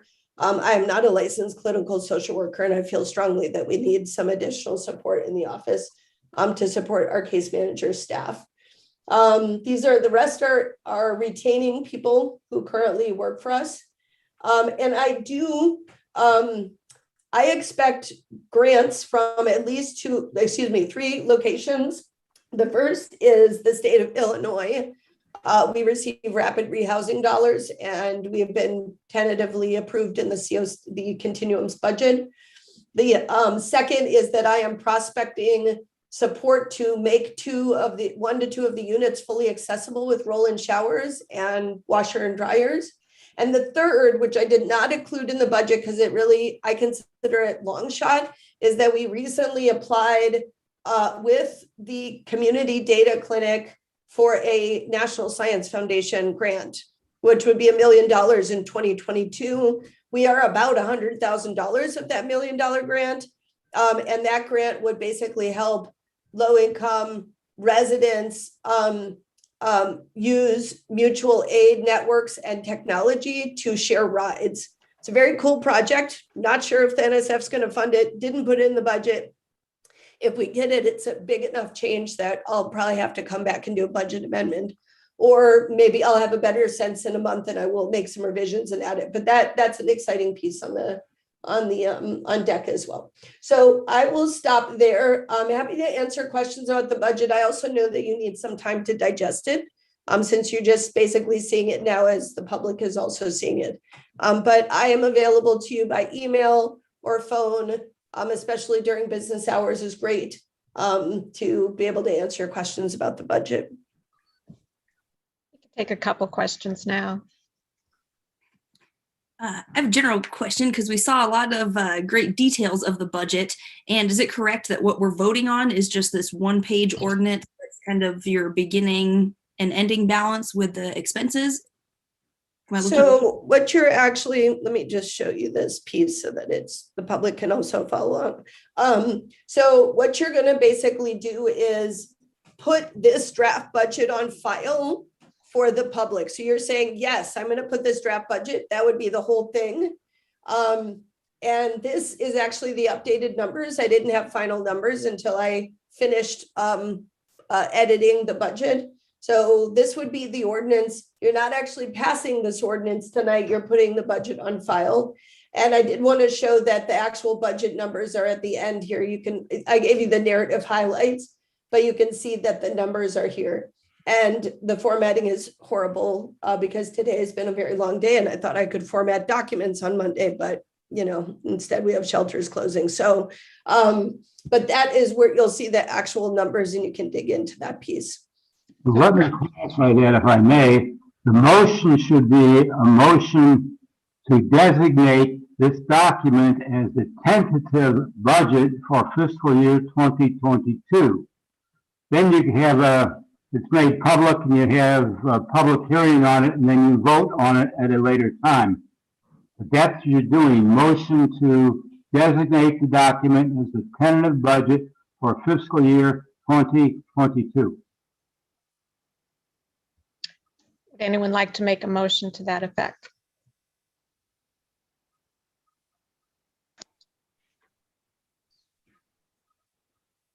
I'll go. I move that ordinance number T 2021-05001 be I'm sorry, what did Fred say? Designated. Yes, designated as the Tentative Cunningham Township budget for fiscal year 2022. Right. I'll second. Second by Jaya. Any further discussion? Mary Alice. I just noticed, Danielle, when you were scrolling down that your ordinance had 2020, and this one has adopted on 2021, which is right. So which one is correct? Which one has the right numbers? The one that you just emailed us or the one in the packet? What does this say? Oh, it says 2021, 2021. It should be 2021, 2022. Yeah. That's a typo. And that's what's in the packet. Yeah. Yeah, it's just that the numbers in the packet are old numbers. They don't, so this reflects when you look at the draft budget, the numbers will line up with the draft budget. So I would basically just put this on file, understanding that the ordinance has a typo for 2022. So the fiscal year dates are correct in the packet, but they're the numbers for the budget are incorrect and the ones in the budget are incorrect for the dates, but they are correct for the monetary amount. This is a good illustration of my life. Yeah. Yeah. I just wanted to clarify because Yep, as you were that's scrolling, correct. okay. Say that it's been an overwhelming day today is an understatement. So we ask for your patience. Is everybody clear on what you're voting on? Okay. Any further discussion? Will the clerk please call the roll?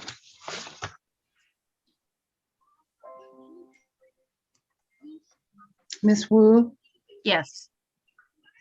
Mr. Evans, Yes. Ms. Hersey, Yes. Ms. Colacetti, Yes. Mr. Quisenberry, Yes. Ms. Bishop, Yes. and Ms. Wilkins. Yes. That motion passes. Thank you, Wayne, Danielle, and William. And with no further business before the town board, this meeting is adjourned. Thank you. Good evening. Thank you. Okay, we'll move on to the meeting of the Urbana City Council when the clerk gives us the okay.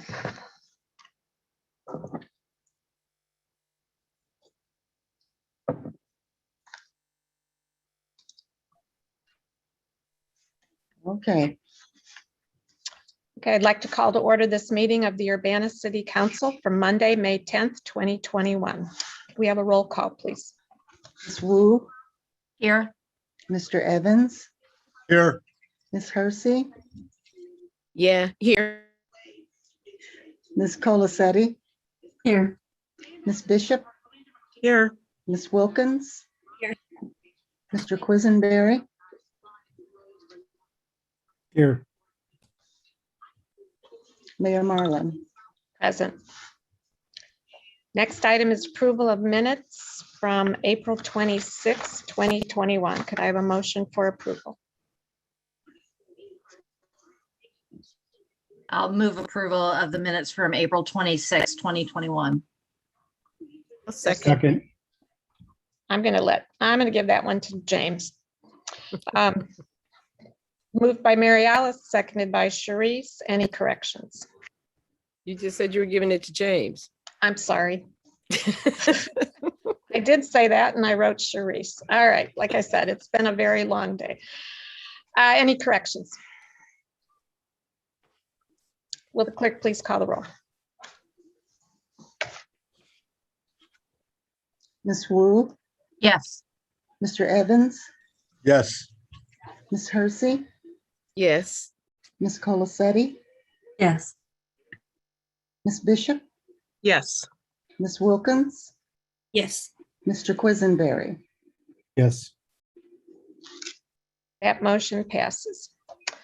Next section on the agenda are presentations and public input. First on the, under this item are the training sessions that we have on the tax increment financing district, and Stephanie McMahon will be presenting that information. Good evening. I'm Steph McMahon, the Economic Development Supervisor. I'm going to share my screen so you can see our presentation. And hang on one second. Okay. Today I want to give you an overview of how TIF works, and then we'll hopefully have a little time for questions at the end if you have any. Tax increment financing, or TIF, is a redevelopment tool that cities use to encourage and support the improvement of blighted areas that might not otherwise be appealing to developers. Projects that request and are granted TIF funds wouldn't happen but for the TIF benefits offered by the city. TIF districts are geographic areas that are defined by the city when the TIF is created. A TIF is a joint investment by all taxing bodies And in order for a TIF to exist, it's important to have the support of any participating taxing bodies. Members of the taxing bodies make up the Joint Review Board that meets annually to review the performance of the TIF that is administered by the city. Property taxes from new development are used as the incentive. The new development creates an increase in the assessed value of the property, and the difference between the old or original taxes and the new taxes after the development project are what is called the TIF increment. So Will Kachowski created these graphics in this PowerPoint for me. So we're going to walk through how a successful TIF would look over its life of 23 years. And so he set up where this would be the pre-assessed value of the TIF, and we will go into what each of these areas of the graph looks like slide by slide. Prior to a TIF being created, the city identifies an economically depressed area that has physical and economic deficiencies, and the city then determines that private investment in the area is not likely to occur at a reasonable rate if no public investment is forthcoming. So this is where we have the pre-TIF assessed value of that geographic area. And the area where a community wants to create a TIF must meet the blighted conditions specified by Illinois law. Once the boundaries of the area are determined, the city makes a plan for improving the area through development. A joint review board comprised of members of each of the participating taxing bodies is formed. The next step is a public hearing, after which the municipality passes an ordinance approving the creation of a TIF. The county clerk certifies the total equalized assessed valuation of the property in the TIF as of the date the TIF district was established. This serves as the baseline when determining the increment, the difference between the old and the new assessed values. The baseline is also the value used to calculate the taxes that will continue to go to the taxing bodies throughout the life of the TIF. So the taxing bodies don't lose taxes because of TIF, and if all goes as planned, each will realize increased tax distributions at the end of the TIF when the assessed value of the area has been increased.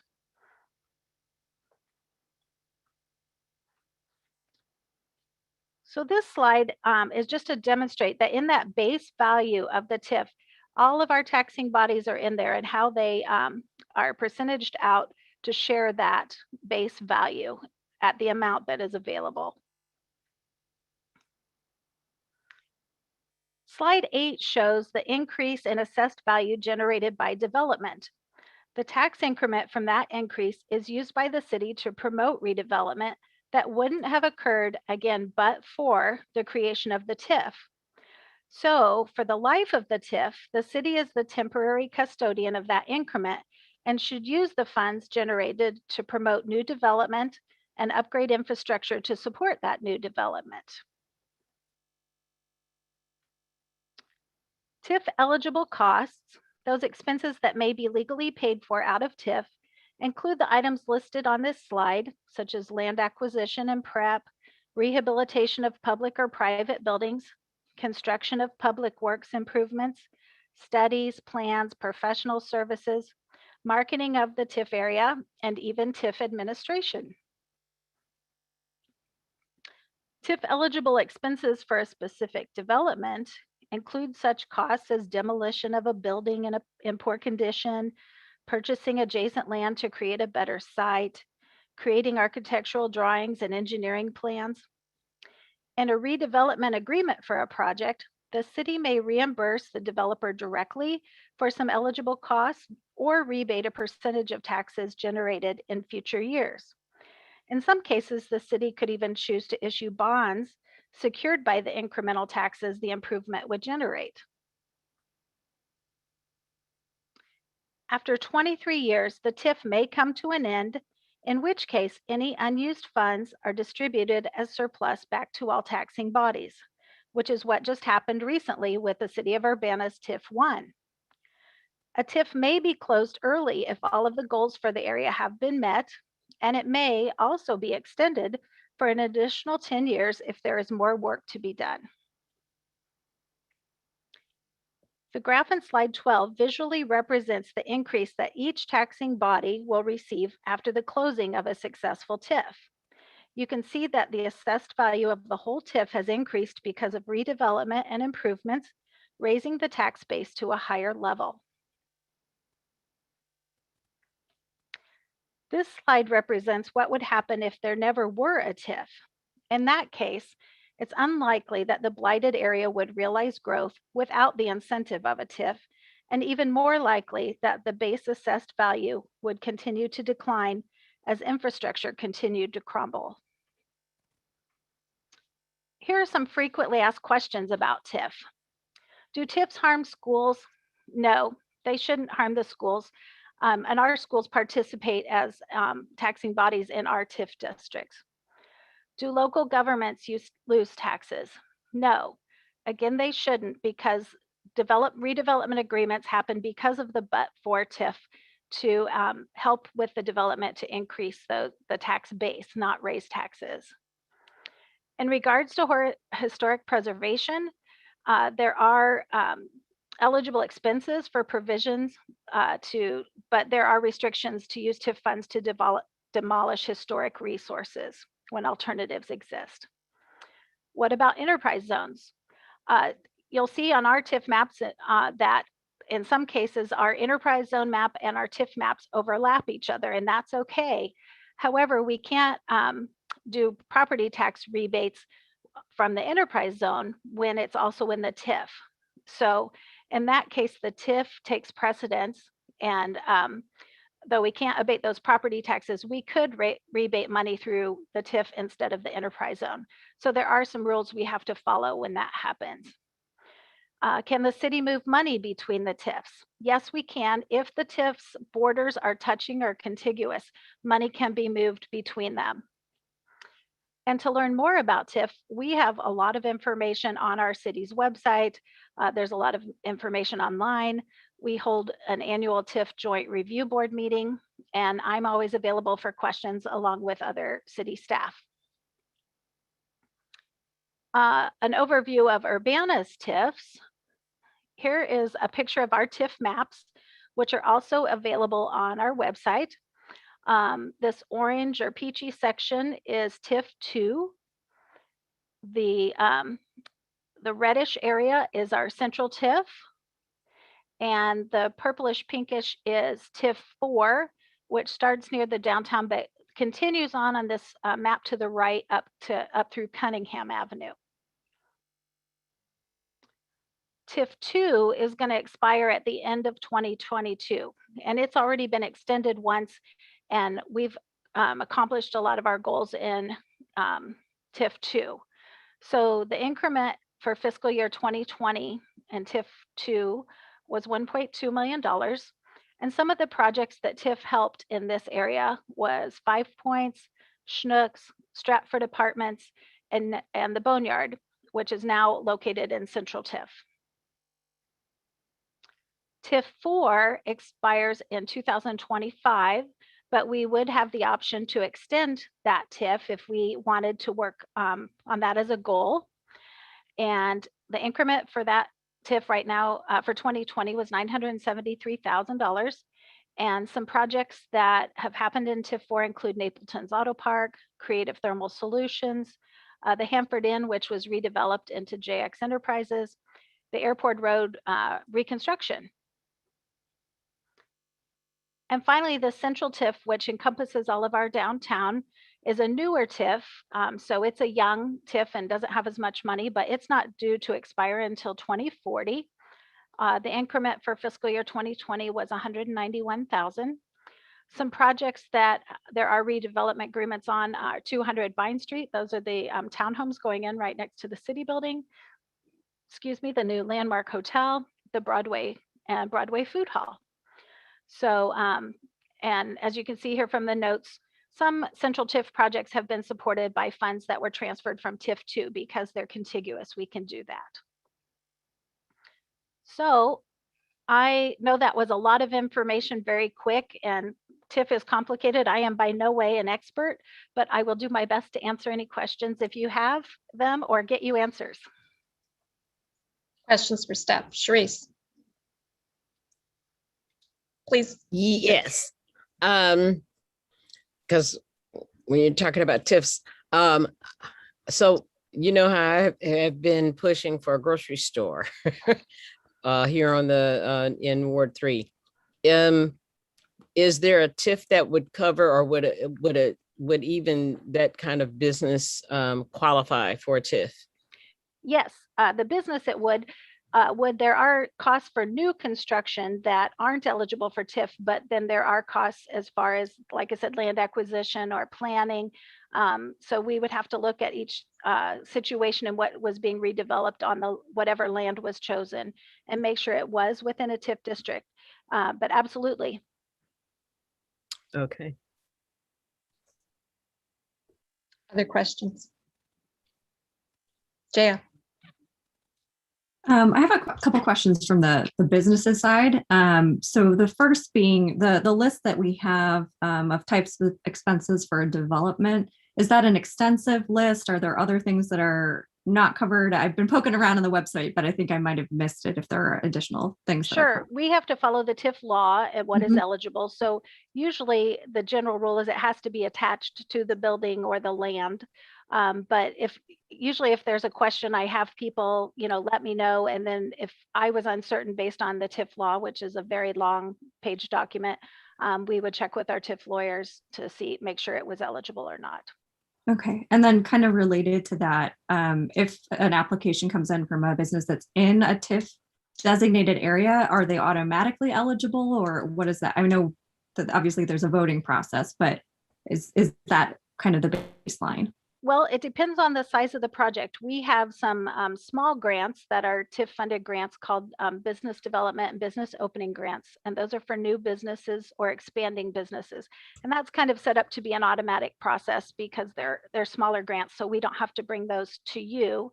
And then we have a standard program called a TIF redevelopment incentive program. We call that the TIF RIP. And that's a basic application with scoring criteria. And again, those projects come through me, and I, based on the scoring, we would give them agreement where they could receive between 0 and 20% reimbursement on their eligible costs. So those type of projects are usually smaller in nature, less than $500,000 investment by the business. When they start getting bigger, over 500,000 is when we might want to consider a redevelopment agreement, like I'll be bringing to you later in this meeting, to ask for the business, or the business is asking for more funds than either of those kind of set programs could do. So that'll be your decision whether to go into a redevelopment agreement with them or not. Thank you. Any other questions? You have Grace and James, they have their hands up. Oh, sorry. Go ahead, James. Grace was before me. So please, I've got a few. You go first. So my first question is, I noticed language about protecting school districts. I'd like to know a little more specific about how the Illinois law or the Illinois way of doing this allows school districts to be protected. Well, there are the city can enter into intergovernmental agreements with the school. So, the school gets the same base tax rate as when the TIF was created.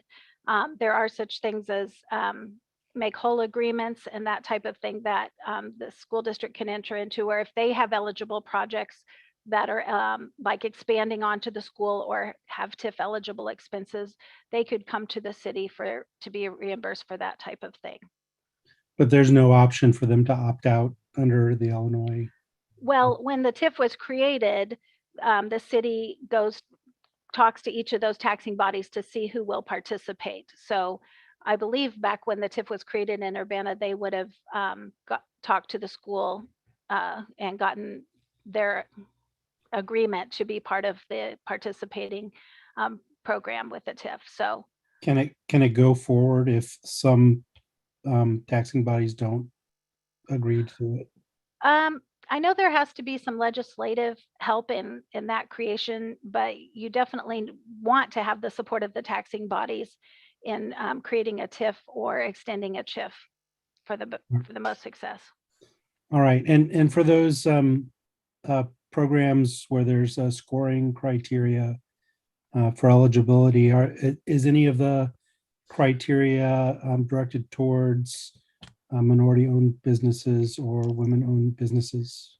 Yes, definitely on the business development opening grants, we have 2 levels of business. One's eligible and one's priority.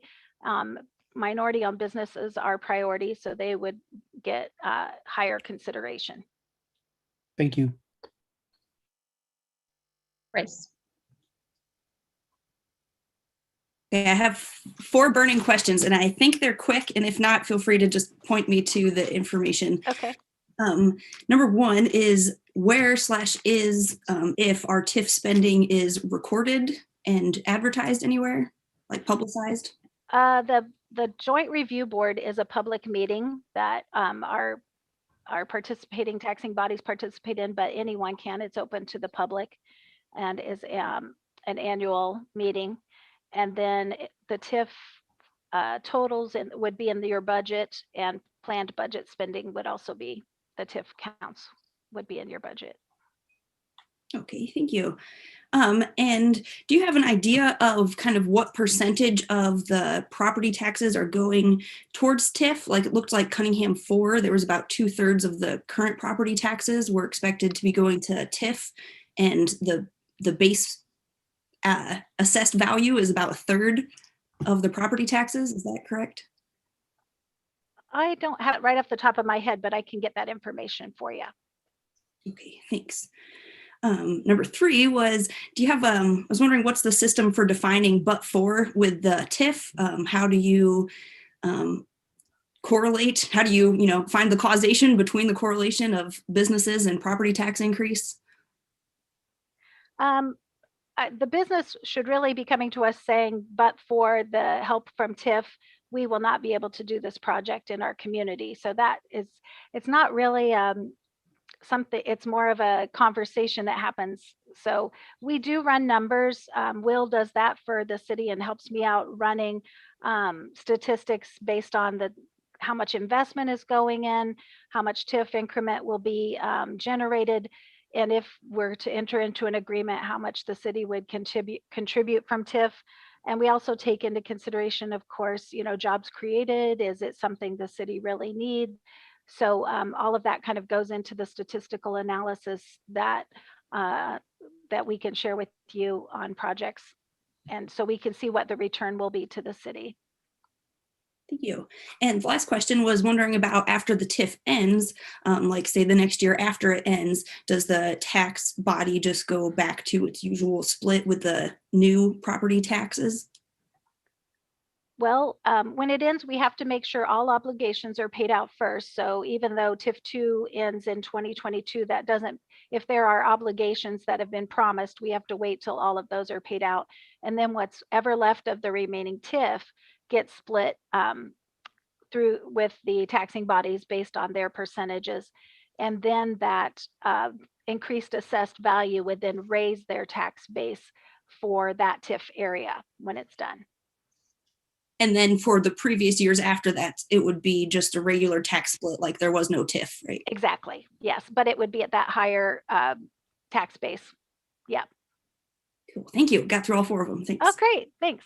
I'll get you that answer on the percentage of, what percentage of the property taxes goes to TIF. Chandra. Hi, Stephanie. Quick question. What happens if the deliverables aren't met from a TIF? What happens then to either that business, that TIF district, or whatever? If it's a business we have a redevelopment agreement with and they didn't meet the criteria of the TIF, the city has the option of contacting them if they're in breach of contract, because a TIF redevelopment agreement is a contract. So we would have to pursue that and have conversation about how if they haven't met the guidelines that were set in the agreement, then we could terminate that contract.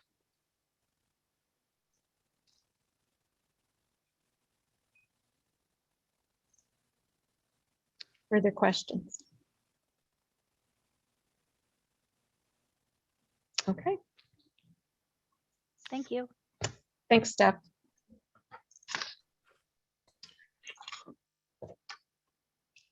Okay, we'll now move on to public input. I wanted to recognize Nicole Levesque, if she's on. She was representing Cracker Barrel and wanted an opportunity to speak. I don't see her among the attendees.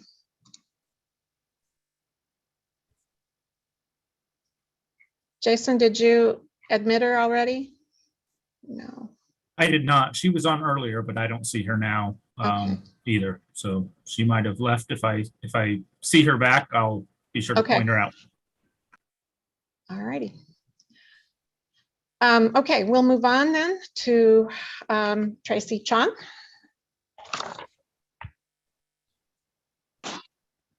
Can you hear me? Yes. Hi, I'm Tracy Chong. Tonight, I'm following up on the CPRB taser review and would like to know if any of you watched the taser footage where the officer was running among civilians, including running past a baby in a stroller, holding one gun in each hand, and even switching back and forth between hands. We have seen how Dante Wright murdered by a police officer who mistakenly used a gun instead of a taser. This fatal incident was not the first time an officer has shot a suspect with a handgun instead of firing a taser. So that's why UPD taser policy, under no uncertain terms, says that officers should not hold both a firearm and the taser at the same time. However, what we saw is that we have an officer running, chasing, shouting, actually shouting very frantically while wielding both the firearm and taser gun, and even switching hands. Taser in the right hand, and then we see the taser in the left hand. And Deputy Chief Searles even low-key admitted that it was misconduct by the officer. However, based on Searles' report to CPRB, UPD's internal review found that there was no misconduct, there was no improper use of the taser. So how is there no misconduct when the UPD policy, let me read it again, officers should not hold both a firearm and the taser at the same time? We should really look into how UPD addressed this issue, how such a dangerous action by a UPD officer could be overlooked. It reminds me of when Officer Ruff had his rifle set to fire while it was swinging haphazardly while he was beating Aaliyah Lewis, endangering himself, her, his fellow officers, and the public. But yet UPD internal review found no misconduct until concerned civilians took it upon themselves to investigate on behalf of the public. How many of these incidents, dangerous incidents, have happened? From the glimpses we get from the selective footage shown, UPD officers seem to engage in reckless actions, rash decisions, and excessive force that endanger public safety without consequence. We see UPD leadership trivializing and minimizing these dangerous actions. Do we really want to wait until someone gets badly injured or killed before taking action? Next, I would like to respond to Mayor Marlin's response to my comment about censorship on the Imagine Urbana website. According to Mayor Marlin, my statement about the city censoring comments was wrong because it was Bang the Table, a company hired by the city doing the censorship, not the city itself. I don't know what to say except that it is such a ridiculous response, trying to wash your hands off doing the dirty work. If you hire someone to do something that you yourself don't want to do, of course you are responsible for that decision. If you purposely hire a company with extreme censorship criteria, of course you are responsible for the censorship. And for the record, this was what my second comment was. I wrote, there was no one named, there was no identifying information. The only thing was that was critical. I bet if I said UPD officers are awesome, that comment would have just flown through. Okay, so this is what I said. I pinned the location and said, this is where Urbana police officers attacked an unarmed, innocent 21-year-old African-American woman on April 10th, 2020. She was pinned down by 3 police officers, punched in the head and kneed in the ribs. My concern is up to today, none of the police officers have been held accountable for their actions. Urbana leadership and Urbana police leadership have not apologized or acknowledged the damage done to the innocent woman. This comment was censored. And the city claims, Mayor Marlin claims, it's not the city who's doing the censorship, even though the city hired the company knowing what the censorship criteria was and definitely paid for it. Thank you. Next up is Minnie Pearson, president of the NAACP.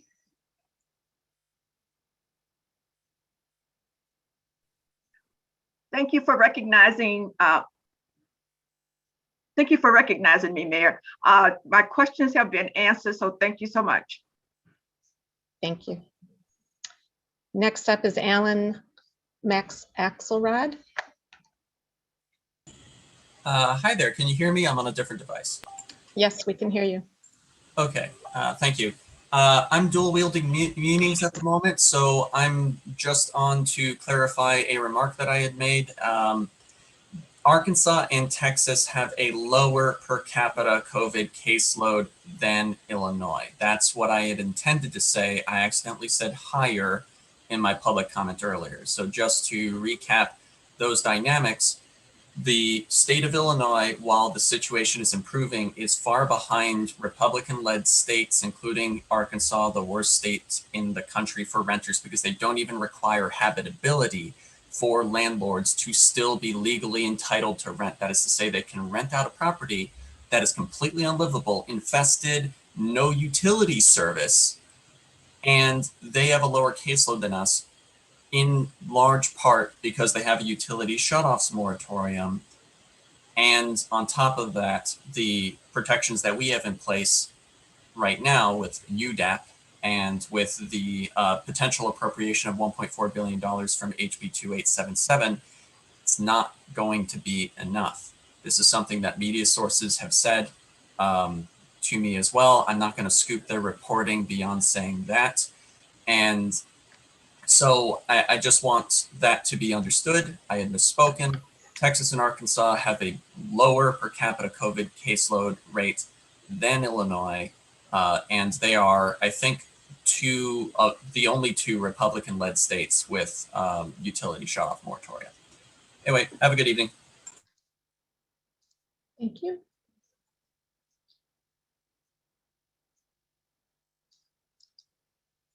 Does anyone else wish to address the Edgar County Board? Or reading Edgar Garrett's name. The Champaign, or good grief, Urbana City Council. I've been in too many meetings today, I can tell you that. I think Sarah Nixon has her hand up. Okay, Sarah Nixon.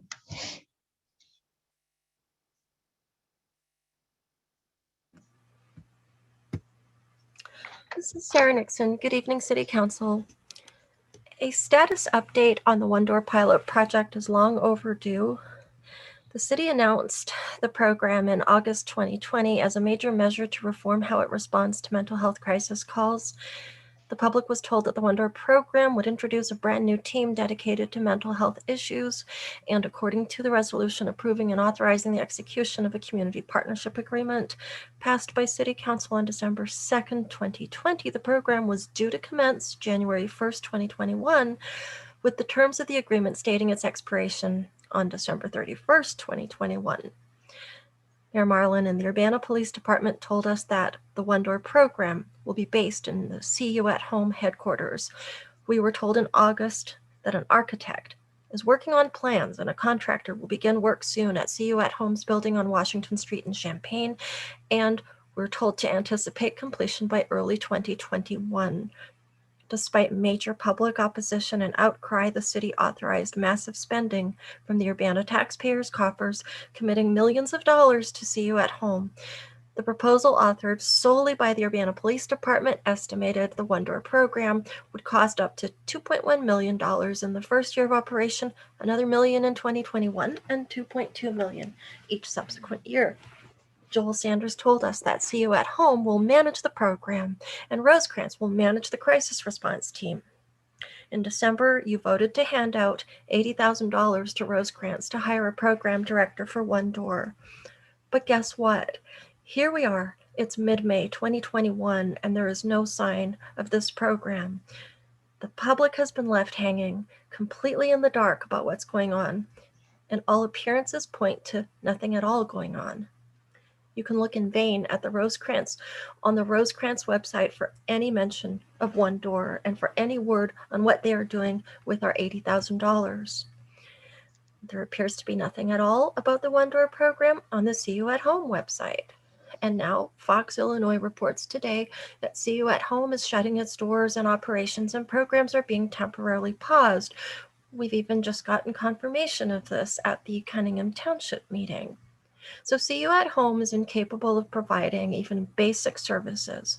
Nobody knows where it stands, and community agencies are scrambling to step in to fill the void. Urbana promised its residents reform in policing, promised its residents a functional alternative to policing in mental health crisis situations, promised as a priority building stronger relationships and community trust. But instead we have chaos, failure, and no evidence of any real follow-through on those promises. Urbana also committed to a timeline, to partnerships, and to big budgets. And what of these promises? None have been fulfilled except the one where tax funds have been funneled to recipients handpicked by the Urbana Police Department, an agency that is sliding further and further down a dark path of error, misjudgment, and misconduct and cover-up. And that takes me, City Council, to my second and last point. The appointment of Sergeant James Corey Coker to lieutenant at the UPD is a disgrace. No one in local politics can fail to be aware that James Corey Coker helped batter Urbana police brutality victim Aaliyah Lewis, and it was he that insulted and humiliated her with the taunt, "Act like a lady." Coker was the most senior officer on the scene that day, and his promotion to lieutenant sends a clear message to Urbana and to the officers who must serve under his direction. Not only has he not been held accountable for his actions, but he's being protected and rewarded, awarded a major promotion. This is a city government that does not listen to its residents and that protects and promotes bad apples. They're going to paint the rest of the barrel with their toxic and dangerous attitude and conduct. Thank you. Does anyone else wish to address the Urbana City Council?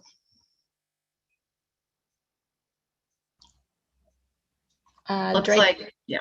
Drake Materi. Drake Mateer. Hello, can everyone hear me? Yes.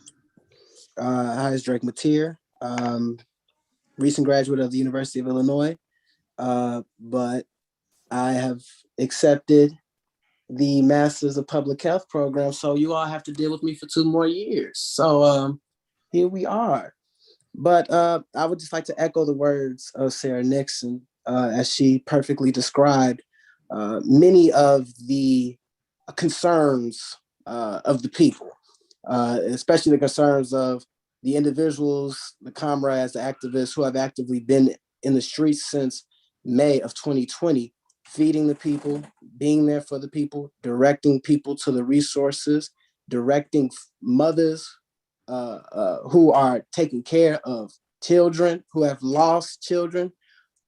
We are concerned that defunding the police has led to a co-opting of the movement, and this is why we move from defund the police to abolish the police and to depowering the police. And it is also a part of the conversation now to abolish and dismantle capitalism as well, and dismantle imperialism and colonialism.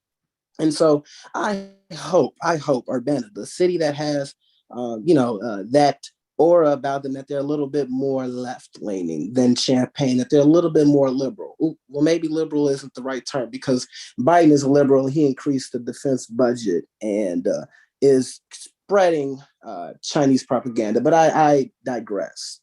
I would hope that the officers who are giving money to specific individuals, I hope, and I say this as sarcastically as I can be, as sarcastic as I can be. I hope that this is not the case. That is just not a disappearance of, as Bush said, the weapons of mass disappearance. This defunding of mass money, disappearance of money is not going to just the pockets of white folks and rich white folks in high places, even though, again, I speak sarcastically, so I know that it is. Let's work to actively create new structures that are controlled by the community and the members of that community, and pay and invest in the people of the community to be there for the people of the community, because the people in the community have been there for the community since 1619, since 1492. The people have been there for the people from the jump. We protect us, we save us. It has not been the other way around. You can't save the people if you enslave them. You cannot save the people if you colonize them. You cannot save the people if you are actively committing genocide against them. The only way you can save someone is if you redistribute all the wealth, give up your high places, give up your salaries, and fight against the systems, not just the people, individuals. I could care less about Donald Trump. I could care less about specific individuals. We're talking about the structure. Now we're talking about, let me move to Urbana Police. You all have to dismantle the systems, the structures and systems of oppression, and we must create new structures and systems of rehabilitation and transformative justice. For my last 30 seconds, I will speak on a specific officer who I had an engagement with. Hold on, I am looking for his card right now. It is Sergeant McKinney. I think I heard his name maybe tonight, I'm not sure. Sergeant McKinney, 472. I saw you back in, I believe, March when your officers were restraining a homeless man, and I asked the brother, had he eaten? Where does he live? And I had to wait 30 minutes before the ambulance arrived. I would like to leave it at that. Thank you. Thank you. Anyone else wish to address the Urbana City Council? Okay, I don't see any hands. Thanks, Mary Alice, for helping. Okay, we'll move on to council input and communications. Does any council member wish to respond, or do you have anything you wanted to share with the public? You have up to 3 minutes.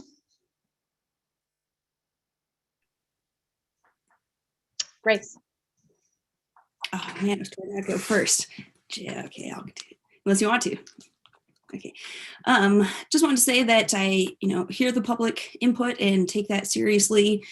I did watch that CPRB last meeting and the footage, and was very disturbed and upset by that, and absolutely have plans to follow up at our next meeting, committee of the whole, with a discussion item with CPRB. Still a learning curve for me as a new person, but definitely something to address for sure, and that I want to talk about and hear more. Also hearing things about utility shutoffs. It's my understanding in the township meeting that there is some assistance through Cunningham Township for the whole county for utility assistance. So something that we were told to point people in that direction. I would also love an update on the one door program. And I was also definitely concerned about police interactions with homeless individuals, especially with CU at Home's limited services and limited housing now. I'm concerned that we know that there are going to be an expectant increase in number of people who are going to be forced to be on the streets. And I do have concerns about how our community law enforcement, particularly in Urbana, handles that kind of situation, and definitely have some concerns about that. And for anyone else, please feel free to reach out to me individually as a council person, gwilkin@urbanaillinois.us. Thank you. I believe Jaya, and then Chandra. Thank you. Also wanted to confirm that I have watched that CPRB meeting, the one that was discussing the taser review. I appreciate folks bringing to council's attention additional meetings that they would like us to prioritize watching. I know a number of us have been attending to those meetings as well. Kind of related to another meeting, I wanted to thank Kat Trotter for following up on the question from a plan commission meeting about noise and litter. And there is some information for residents who have any concerns related to the proposed development and other construction that's happening in terms of how to address that, both directly through the folks who are doing that building, but also contact information related to litter and excessive noise as nuisances that are prohibited by the city code. So Public Works can contact 217-384-2342, or a complaint can be lodged through Citizens Voice at http://www.urbana.illinois.us/citizens-voice for folks who may want to submit a complaint. So I appreciate that follow-up. I also had a question about what was happening with the One Door program and was informed that that money has not been released because the agreement wasn't honored. So I just wanted to let folks know that that money from the city has not gone towards that program since it is not happening at this time. Chandra. I guess we all sort of had the same comments about CPRB as well as the One Door program. I would be very interested in possibly putting the One Door program on the agenda at the next committee meeting because I have sat in some other meetings about a new program that they're trying to bring to the community, and I'm curious as to the role Urbana, the city of Urbana will play in that. So perhaps that's a discussion item we can have soon. Thank you. I don't see any other hands up.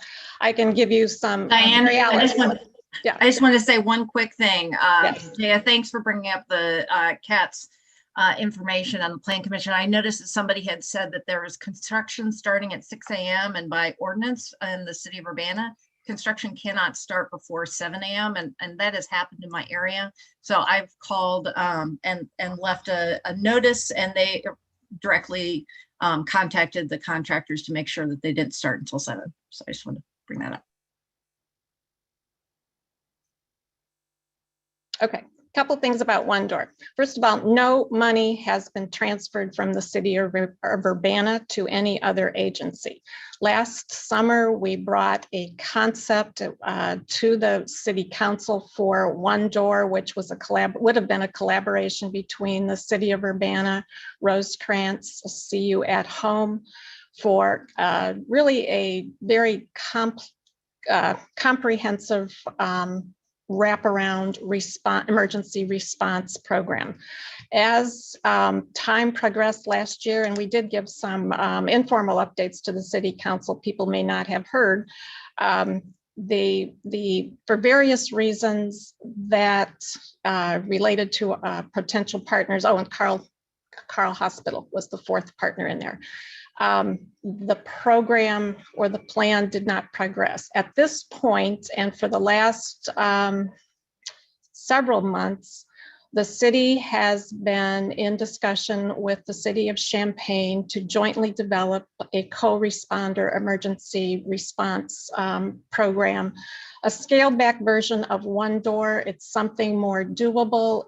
I view it as a first step, a significant step in an alternative response to crises, but it won't be as complicated or as comprehensive as the One Door was envisioned to be. And I think that's significant. It's something that it's doable and simpler to implement as a first step. So that's where we are. There's there's meetings this week with Champaign and with Champaign, as far as I know.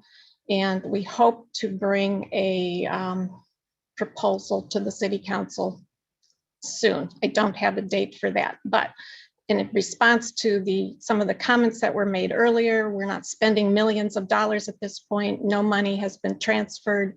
And when we do get to the point of a program like this, it will be brought to City Council. We are not ready yet to give an update next week. However, it's not that far along.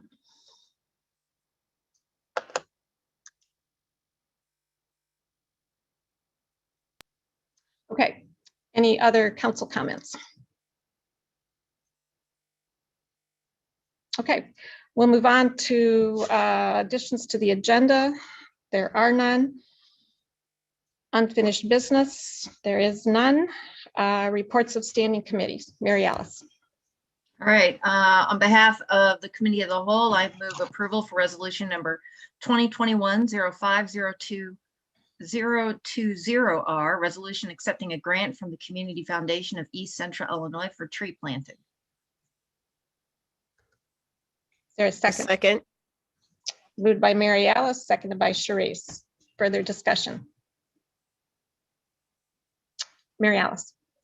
I had an inquiry from a neighborhood person asking about, I think that the estimated cost for planting a tree was approximately $495. And they were suggesting that you can get this at a lower amount. So I'm wondering if we have to pay for prevailing wage. No, what we're paying for, and I had that very same question. What we're paying for is the cost of the tree plus the cost of hiring an outside contractor to plant it, and that will also include a 1-year warranty. So typically when trees are done in-house, and I know when somebody wants to donate a tree to honor someone's memory, I believe the cost to the public was $125. That was the cost of the tree alone. It didn't include labor to plant it or some of the other things. That 200 trees is an estimate, and actually we'll probably get more trees planted for that amount. But that was Will that just go out for bid? Pardon? Will that go out for bid? I'd have to follow up on that one as far as who actually gets that contract. There aren't there are choices, but I'll follow up on that one.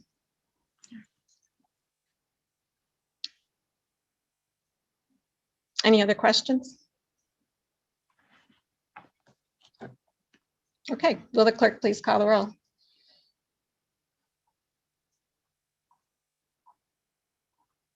Ms. Wu, Yes. Mr. Evans, Yes. Ms. Hersey, Yes. Ms. Colasetti, Yes. Mr. Quisenberry, Yes. Ms. Bishop, Yes. Ms. Wilkins. Yes. That motion passes. Mary Alice. All right. On behalf of the Committee of the Whole, I believe there was no recommendation for this one.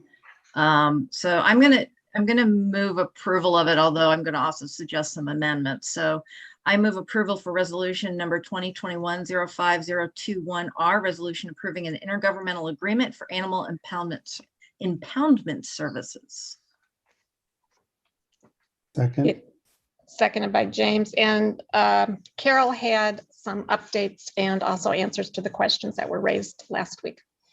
Yes, and Matt Bain is here, Lieutenant Matt Bain is here to help me as well. So first, let me say there was a few items that we included in a memo based on the questions that we heard last week. Lieutenant Bain will follow up on the answer regarding spay and neuter, because we had an individual follow up on what I had reported in the memo, which is what had been reported to me. And Matt did some follow up, and so he can explain that more thoroughly. I hope that the explanation of the role of city legal in releasing a hold order was clear. And then there was a question about what is our plan in the event that there's a large number of animals that we have to accommodate, and we exceed the capacity of the county to handle it.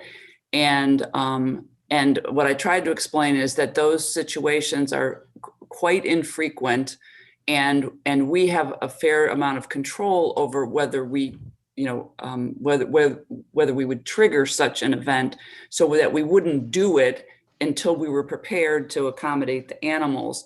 But to take the time now to try to secure that, when people wouldn't know whether they could make that commitment, whether a given humane society or a vet, because they don't know what their capacity is going to be at this time of this unknown event, would be a lot of staff time spent preparing for something that's very unlikely to happen. So we can talk about that further if you want. But I also want to say, before I let Lieutenant Bain answer the question about the spay and neuter costs, is, we've gotten some suggestions about wordsmithing, and Mary Alice sort of suggested that she may have a few of her own. And I wanted to give you a sense of the back and forth on this. So I think I explained that there was, this had gotten lost between legal and the police department and getting it to council. And if you recall, the county executive had signed this back, I think, in September of 2020. So it was a few months ago that we had discovered this, and being aware of the fact that there had been the mistaken euthanization of a dog whose owner had been identified in December of 2020, and Lieutenant Bain and I reviewing the agreement and thinking, well, we would like to make a few changes as well.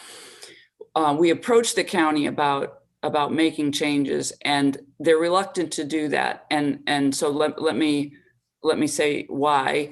As I explained last week, they provide this service to a lot of jurisdictions in Champaign County, and they have agreements with the exact same language. They've taken this agreement to the county board, and this is the agreement that they're seeking to have signed. That being said, they have a task force that they have, or a working group, I'm not sure exactly what they call it, that's working on amendments, so that a variety of concerns can be satisfied. And I think rather than piecemealing a number of amendments that might crop up, and again, we're inadvertently behind. They had wanted to get us under this new arrangement back in September. I think if we press, and I'm fairly confident that if we press, we will be without an agreement, because when we were moving kind of slowly, trying to get them to go along with making some amendments, they issued us a 90-day notice to terminate. So, I don't mean that there's this, adversarial relationship, but they want us to get off the dime, and that is their leverage to do it. So we will be left without their services if we can't pragmatically see our way to signing this particular agreement, knowing that changes are coming. So with that, I'm going to ask Lieutenant Bain to explain the issue about the cost of spay and neuter. Good evening. So there was a question from resident about the spaying and neutering, and we gave them an answer that apparently came across as a little bit disingenuous. It was portrayed that the cost of the spaying and neutering that the county animal control would generally have taken upon themselves, as was pointed out, is not in this current IGA. The reason for that is simply cost. They were doing lots of animals, and it was costing them quite a bit of money. The point, let's see,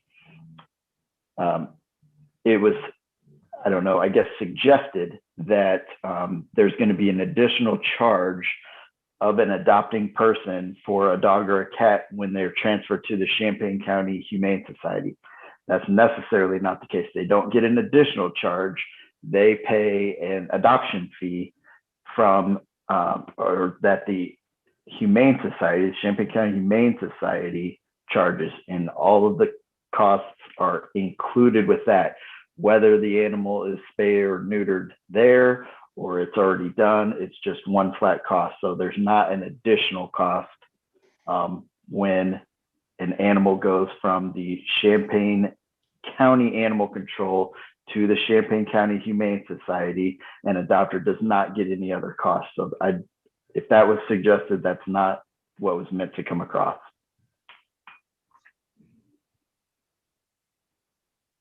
Sharice. Is there any other questions? Okay, so you're saying that when someone adopts an animal, that whatever that if that animal needs to be neutered or spayed, then they still only pay a flat fee of adoption cost. From the Champaign County Humane Society, yes, that's my understanding. Okay, so if it went to another entity like a cat rescue or something like that, I can't speak for them because I have not spoken to each one that is utilized by county animal control. Okay, so scenario, if I go to adopt a 4-month-old puppy, and it's $100 for me to adopt this 4-month-old puppy, and this puppy is not spayed or neutered, I can get that puppy spayed or neutered and I'm only paying $100 for the adoption cost. I don't even know what the cost is, but I'm just saying. So I don't pay any additional cost to have the puppy spayed or neutered. It's just right there it's a flat fee that's right there in the cost of adoption. That's what I'm asking. That's from the Champaign County Humane Society, that's my understanding, but that doesn't have anything to do with this IGA. Okay. The point of this IGA is that the Champaign County Animal Control is not doing that service as much as they used to, and probably quite more infrequently than they used to. Okay. But I wouldn't be adopting from animal control anyway. I'd be adopting from either Humane Society, Champaign County Humane Society, or some other entity, correct? That is for the most part, that is correct. I believe county can do it. I don't know that it's a very common practice. Okay. Other questions? Mary Alice. So Carol, thank you for the update. It's interesting that they've given us a 90-day notice, basically. You said there was a task force at the county that was looking over this. Is there an opportunity for the city to have any voice in terms of changes that they would like to see in the agreement? Lieutenant Bain is part of that group, I believe. He was on a call with them today. All right. Well, I felt like two people who wrote city council had two suggestions. One was for additional data to be available to the partners in terms of adoption, in terms of I can't remember the name of the tests that they give animals to figure out if they can be sent to Humane Society. I thought that was a really good idea, and I would strongly suggest that the city should work towards language that would incorporate that. And the second one seemed to be almost a no-brainer, which was adopting what the state law says in terms of the language in the IGA. I think that makes a lot of sense to do that and not have our own language. So I would just strongly suggest the city advocate for those two changes. All right. We can do that. And if anyone else has other suggestions, we will funnel those to the task force, which is the venue for modifying this agreement at this point. And Mary Alice, just to add, both of those items were discussed in today's meeting. Was there any support from the other agencies or the other cities? Yes. There was. And what Yes. was the support from the county? It sounded, everyone was on board with that. Everybody thought that those were good suggestions to make to them, and that there was no opposition on either one of those. Mm-hmm.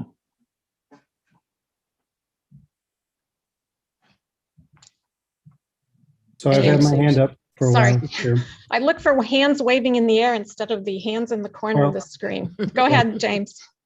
I just want to make sure I understand how this has worked out, Carol. I'm just going to repeat back what I think I heard from you. And that is that the county decided they wanted to make a change to the agreement. They worked on an updated language. They did this in the fall of last year. They let us know they wanted to do this with us. Presumably they were doing it with all their constituents if they were changing this agreement that's used all over the place. We didn't act on it immediately. It looks to me like the agreement is evergreen unless somebody says 90 days, we want to terminate. Is that correct? Yes. There's no end date on the agreement. That's correct. And now, because we did not act on it quickly and the county wants to change the language, they're going to exercise their 90-day clause as of a certain date. Is that correct? Or they say they will. I want to just tweak a couple things you said. We reviewed it for legal sufficiency. We did not review it for content, substantive content. Right. So the word that went back was Urbana's okay with it back in, late summer. Okay. Because it wasn't being vetted internally. It got lost in the shuffle of going back through the police department and then being taken forward to council. And then in the intervening time, this animal was inadvertently euthanized. And so that just added to it. But the other piece of it is that the county has been wanting to get all the partners on equal footing with this payment structure regarding animals in place. And from their perspective, we've been dragging our feet. And then when we came past the 11th hour and we're asking for changes, then it's like, we don't know what's up with Urbana, but you people just need to get serious about this. And here's how we're going to get you serious about it. And is there did they give us notice of the 90 days? No, that is the notice. I mean, what is the start of the 90-day clock? What date? It was a couple weeks ago, I think. Okay. And this is basically a change to support what the county needs, not anything that Urbana asked for, right? And they're in the process of redeveloping their processes. They've got this task force working. I just don't quite understand why they would be in a hurry for us to get on board with that financial structure change when there's likely to be changes to the language out of what the task force says. And the task force, it seems like it's not going to drag on for months. I assume it's working on it. Maybe it will. I don't know. It just seems odd to me that this is, break the glass, ring the alarm kind of situation when it's clear we're probably going to have to revisit the language and the agreement within the next 6 months anyway. Well, and I understand, and everything you said is a perfectly legitimate way of articulating the facts. But just to be just to say what I think is happening on their side is they're looking for they have been absorbing costs when they've had large numbers of animals or when animals have stayed for longer periods of time than they have anticipated, and they're looking even in this interim period for some protection from incurring those costs. They're trying to manage their costs in a time when we're all challenged to do that. So they're like, well, we're all going to work towards amended language, but I don't know that it's going to be related to cost. I think it's going to be related more to practice. So in the meantime, they're looking for protection, the financial protection. And so, and the things that they've asked for don't strike me as at all unreasonable, because they have been incurring costs that they can't control short of the agreement. They, because like when there's a hold order in place or something, it's just like they're taking care of the animal until something happens, or when there's this large influx, they haven't had any way of sort of managing that other than just taking everybody that gets, all the critters that get dumped on their doorstep. So, I don't fault them for trying to get that financial protection while we sort through this. So what do we expect the timeline is before we have to, if we, it sounds like the only thing they're going to accept is for us to approve the agreement as it stands. I believe that's true. Otherwise, we're going to have to start from scratch. And it is agreement that's been in place for 6 years, roughly, I think. If I noticed the date when it was instantiated. Well, that's that agreement, and it had predecessor agreements. So we had a long-standing relationship with them. Yeah. So we have to decide whether we're willing to accept some flaws now with an expectation that there's going to be some revisions coming out of the task force, taking into account some of the items. And Mary Alice, you said exactly the two things that I would have supported as far as changes with regard to reporting data and using the state statute as the language. I mean, that seems like where we're at, right? Yes, and if you should decide that you are that you want to press for the language now, then we may be in a situation where we have no place for the animals to be impounded, and we might have a much more expensive solution than they offer us right now. And so that we're taking a pragmatic view of it, and we hope that you will do the same. Thank you. Jaya, and then Sharice. So I think, first of all, it would be important to have clarification of when that 90-day notice was served, right? Because both contracts have the 90-day. I know we're looking at the 2015 one because that's the one that's actually been signed by both parties.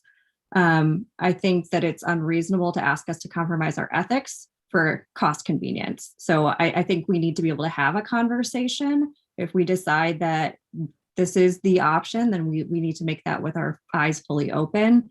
But I think having that timeline so we know what we're looking at and see if there is any way, this is an opportunity for them to model what that potential language could look like. It doesn't have to be a detrimental or difficult thing for them.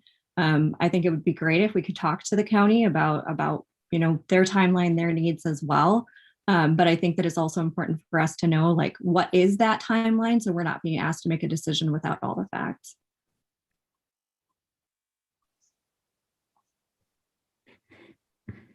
Okay, what I wanted to say is this. I'm just trying to understand what I'm understanding is this, is that even without the intergovernmental agreement for the animal impoundment services, the county has continued to take on any animals that we bring in. Am I correct in assuming that, Carol? We're under the old agreement at the present time, under the old fee structure. Okay, so the main change regarding us approving this contract or this agreement tonight has nothing to do with the language as far as treatment of animals and so on and so forth, as much as it has to do with there's a new payment structure or a new payment agreement or fee structure, correct? Yeah, it allows them protections in the event of large quantities of animals coming in or animals having extended stays. Okay, so we could agree to take care of this tonight as far as the payment thing. And Matt, my understanding is from what you've said about the task force is that they are in the process of changing the language to reflect more about what our concerns have been anyway, correct? Yes, we've been deemed looking at their policies and procedures and making suggestions. And the two that Mary Alice brought up, and then James said were concerns of his too, we spoke about both of those today. Okay, so they are willing to change that particular language regarding the at least they appear to be willing to change that language regarding the animal housing and so on and so forth, spade, neutering, so on and so forth, correct? Or at least that's what I'm basically getting from what I've been hearing. And so our only task tonight is to agree or not, vote, approve or not the fee agreement that they have put forth so that they can be properly paid as they probably should have been back in September. Well, I don't know. I don't know to what extent we have incurred costs that would have been charged under that agreement, but yes, we should have brought it to you back in the September timeframe. Okay. So, okay. So if I could just build on, you framed it out really nicely, Sharice, so I want to build on that for a second, because what you said to me is, I don't think we're going to get the language any quicker than we would from the task force. And this gives them some protection in the meantime. So that to me what the situation is. This is a bridge to this amended language. I have also spoken with the chair of the Champaign County Board. I can assure you that board members are very concerned about some of the policies and practices at the center, and that's why they created the task force. And I urge you to let the task force do its job and help the task force do its job by continuing to provide suggestions for amended language to them. And in the meantime, we need this service, and it's done, it's done well for us to this point, and we need the service in the meantime. I do expect changes to come out of that task force, and as I said, we have representatives on that task force. And in the meantime, I can tell you our staff is buried in trying to deal with homeless people and trying to get a co-responder model stood up. And I really want staff to be spending time on those things rather than rewriting an agreement that probably will be rewritten by the county in the near future. Go ahead, Sharice. I just want my understanding too, even according to the agreement, the city of Urbana and I'm assuming other cities that have contracts have a contract, we have the right to inspect their facilities and do that anyway, right? So us making suggestions right now is something that's already even in the agreement. Am I correct, or did I misread someplace? Don't we have the right? Okay, yeah. So this is just really about us honoring their services by paying them what that's the way I'm seeing it. I mean, maybe I'm wrong. If it makes it any easier, and you can build this into a motion if you prefer, but we've been discussing internally, we had talked about the fact that we're the only jurisdiction in Champaign County that has our own animal control officer. From time to time, we've explored alternative options to having animal impoundment done at the county. And, if you can give us some time, we would be happy to report back. And I don't mean 90 days of time, because as the mayor said, there's a lot going on right now, but maybe 6 months of time, we can report back on the analytics of all of it, and whether it still makes sense to do everything the way we've been doing it. And then maybe we're the ones issuing the 90-day notice that we're going to terminate because we have a new model.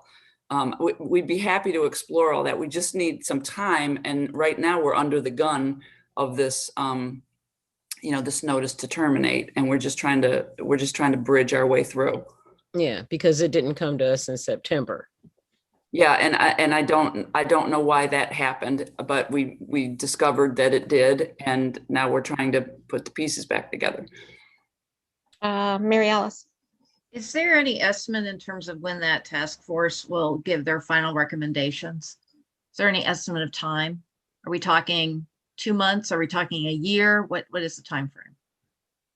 I don't know specifically. We've met 3 or 4 times, and that's probably been over about a 6-week period. I don't know. I wouldn't see it happening in a year. I would see it happening sooner than that, probably a few months, if not sooner. And that is just preparing those suggestions of their policies and procedures of things that have been discussed, things that have been found, things that come from community input.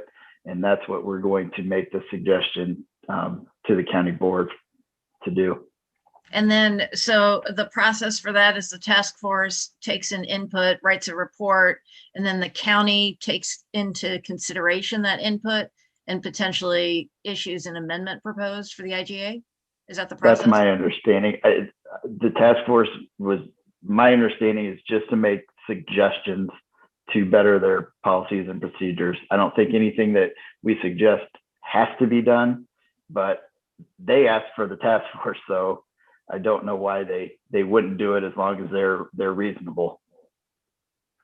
And just to answer one more question, I got the termination letter on March 31st. We're 2 months, almost 2 months into this. Grace. Thank you. Yeah, thank you, Carol and Matt, for addressing our questions since the last week. And as far as the excess animals, I do think it's really good to prepare for those things. I know that, you say it's unlikely and that we could control that of excess animals. It sounds like to me you're saying that if we come across another hoarding situation, we would just leave them there until we can find placement outside of the county's capacity. And I'm not sure if it's even Urbana's extraordinary event. Could it be possible that there's a hoarder situation in Champaign that fills up the county capacity? And so then all of our animals have to go somewhere else. I understand that, we can't work out all the details and that a lot of these facilities won't know their capacity at the time, but I think it's reasonable and not too difficult to have a tentative list. I think our animal control officer who's in the field could list quite a few places off the top of their head of, some rescues in the area, and just to have that kind of contact information with here's a list of places to call and their phone numbers that said that they could possibly consider it in this event. I think that's not unreasonable. Oh, well, we have all those contacts. We just didn't put it into a plan and make those calls now, but all of those calls would be made. There's a network of people. That's what I tried to communicate, that we have a network. It's kind of like what would happen, when I was talking to the mayor about this, it's kind of like what would happen if we had to vacate the city building and, we would cobble something together. Some people would work from home. We might go out to Public Works. We might rent space suddenly at Lincoln Square Mall, but you don't know exactly what the plan is, but you have your options, and we have all those contacts already. It's not that we would be starting from nothing, but I wouldn't want to represent it to you as a plan. Yeah, I think that's what I was just wondering, just a tentative, we know at least where to start, who to call. So thank you. We absolutely do.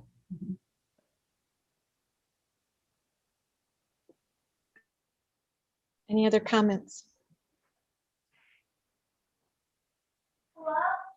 Okay, are we ready to vote?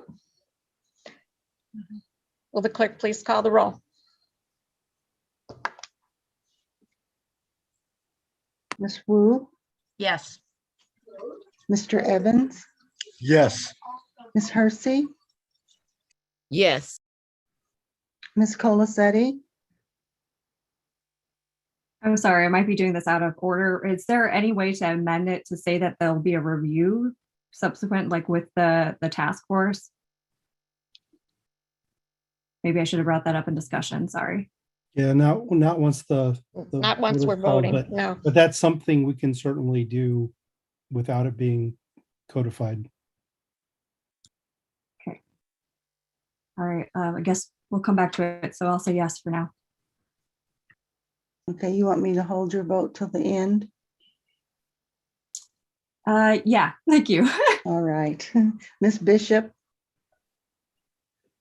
Yes. Ms. Wilkins, Yes. Mr. Quisenberry, Yes. Ms. Colacetti. I'll say yes. And what we can do is Lieutenant Bain can give periodic updates when there's something that the task force has to report. And in the meantime, if you're getting other suggestions from constituents, Leah Taylor, I believe, is she the chair of the task force? County Board member Leah Taylor chairs the task force, and you can either send your comments to Lieutenant Bain or directly to Leah Taylor.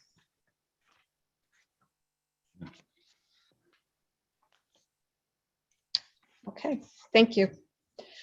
Next up is Mary Alice. All right.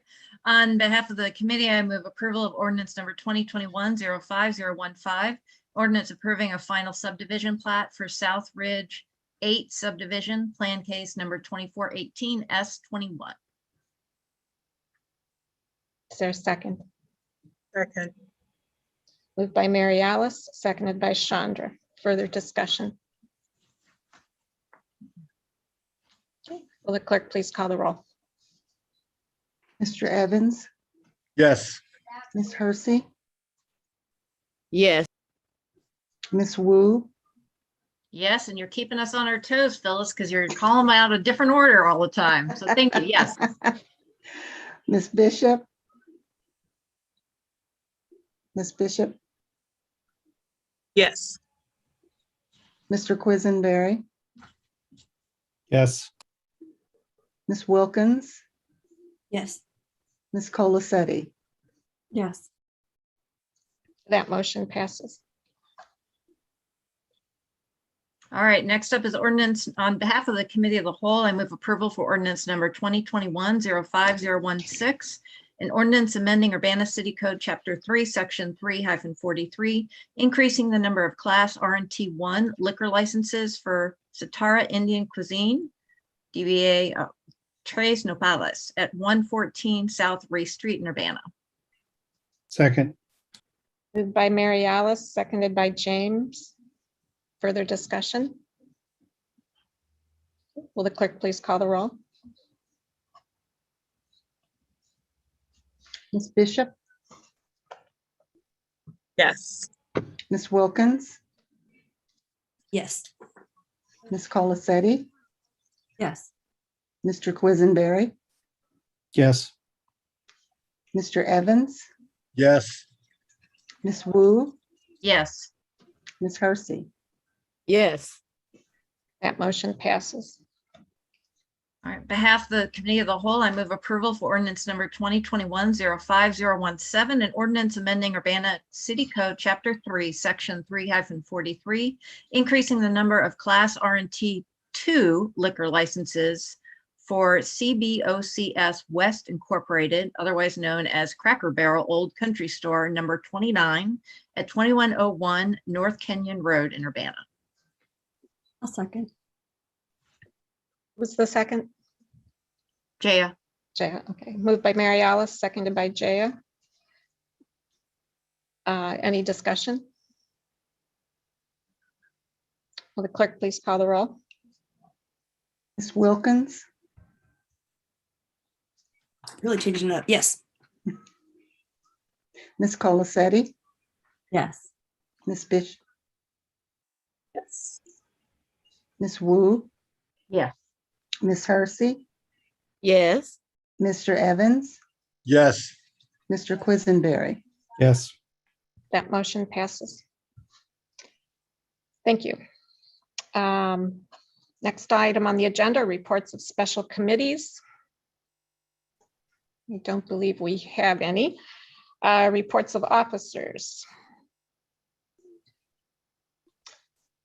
I believe Sheila shared what information she had about See You at Home. I did want to let you know that we received notice mid-afternoon about the U.S. Treasury released guidelines for and the final allocations for the American Rescue Plan. On the latest list that we received, Urbana is scheduled to receive $12,974,560, and it will be in 2 tranches. So we get half in May of half this year, half next year, supposedly in May of 2021 and 2022. We have received the guidelines. The entire document is about 151 pages of guidelines. There's a summary that the Illinois Municipal League has compiled that it was either sent out to council members tonight or will be first thing in the morning, but they outlined the general areas in which these funds can be spent, but the devil's in the details. So we will be studying those as the days go forward. And that at that point, that's all we have to share about that. But it's important now that we know the specific areas and some of these guidelines, we can start to make plans. But we have time. We have until December of 2024 to spend the money. And I know there's interest already from mayors to ask if, considering some cities are getting hundreds of millions of dollars, I think the request is going to be to at least give us the opportunity to obligate funds, if not spend every dime of it by that time, especially if you're doing infrastructure projects and everyone's competing for contractors and materials at the same time. It would be nice if we had a little more flexibility. But at any rate, those are the figures that we're working with. At least we have the guidelines and we can move forward from there. So yes, Grace. Thanks for the update. How will we decide distributing those funds? Or who? We are going to be asking for your help. So this is not something that staff is going to decide internally. We are going to have a process for getting input from council, from the community, and what we've done so far is developed some guiding principles for use of the funds, including things like top priority should be, first of all, to replace revenue that we have lost due to COVID. We want to be able to account for the expenditures. I personally think it's important to be able to, if we're going to commit to these things, we have to develop sustainability in whatever we do. So it's not just a one and done. And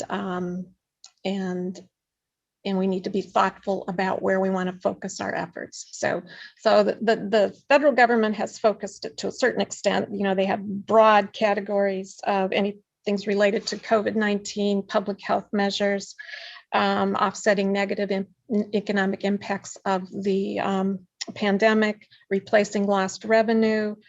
And in terms of infrastructure projects, they're focusing on water, sewer, and I believe it's storm sewer and sanitary sewer both, and broadband. So those are some of the broad areas that the money can be spent in. And then it's up to us to decide, where we want to focus our efforts.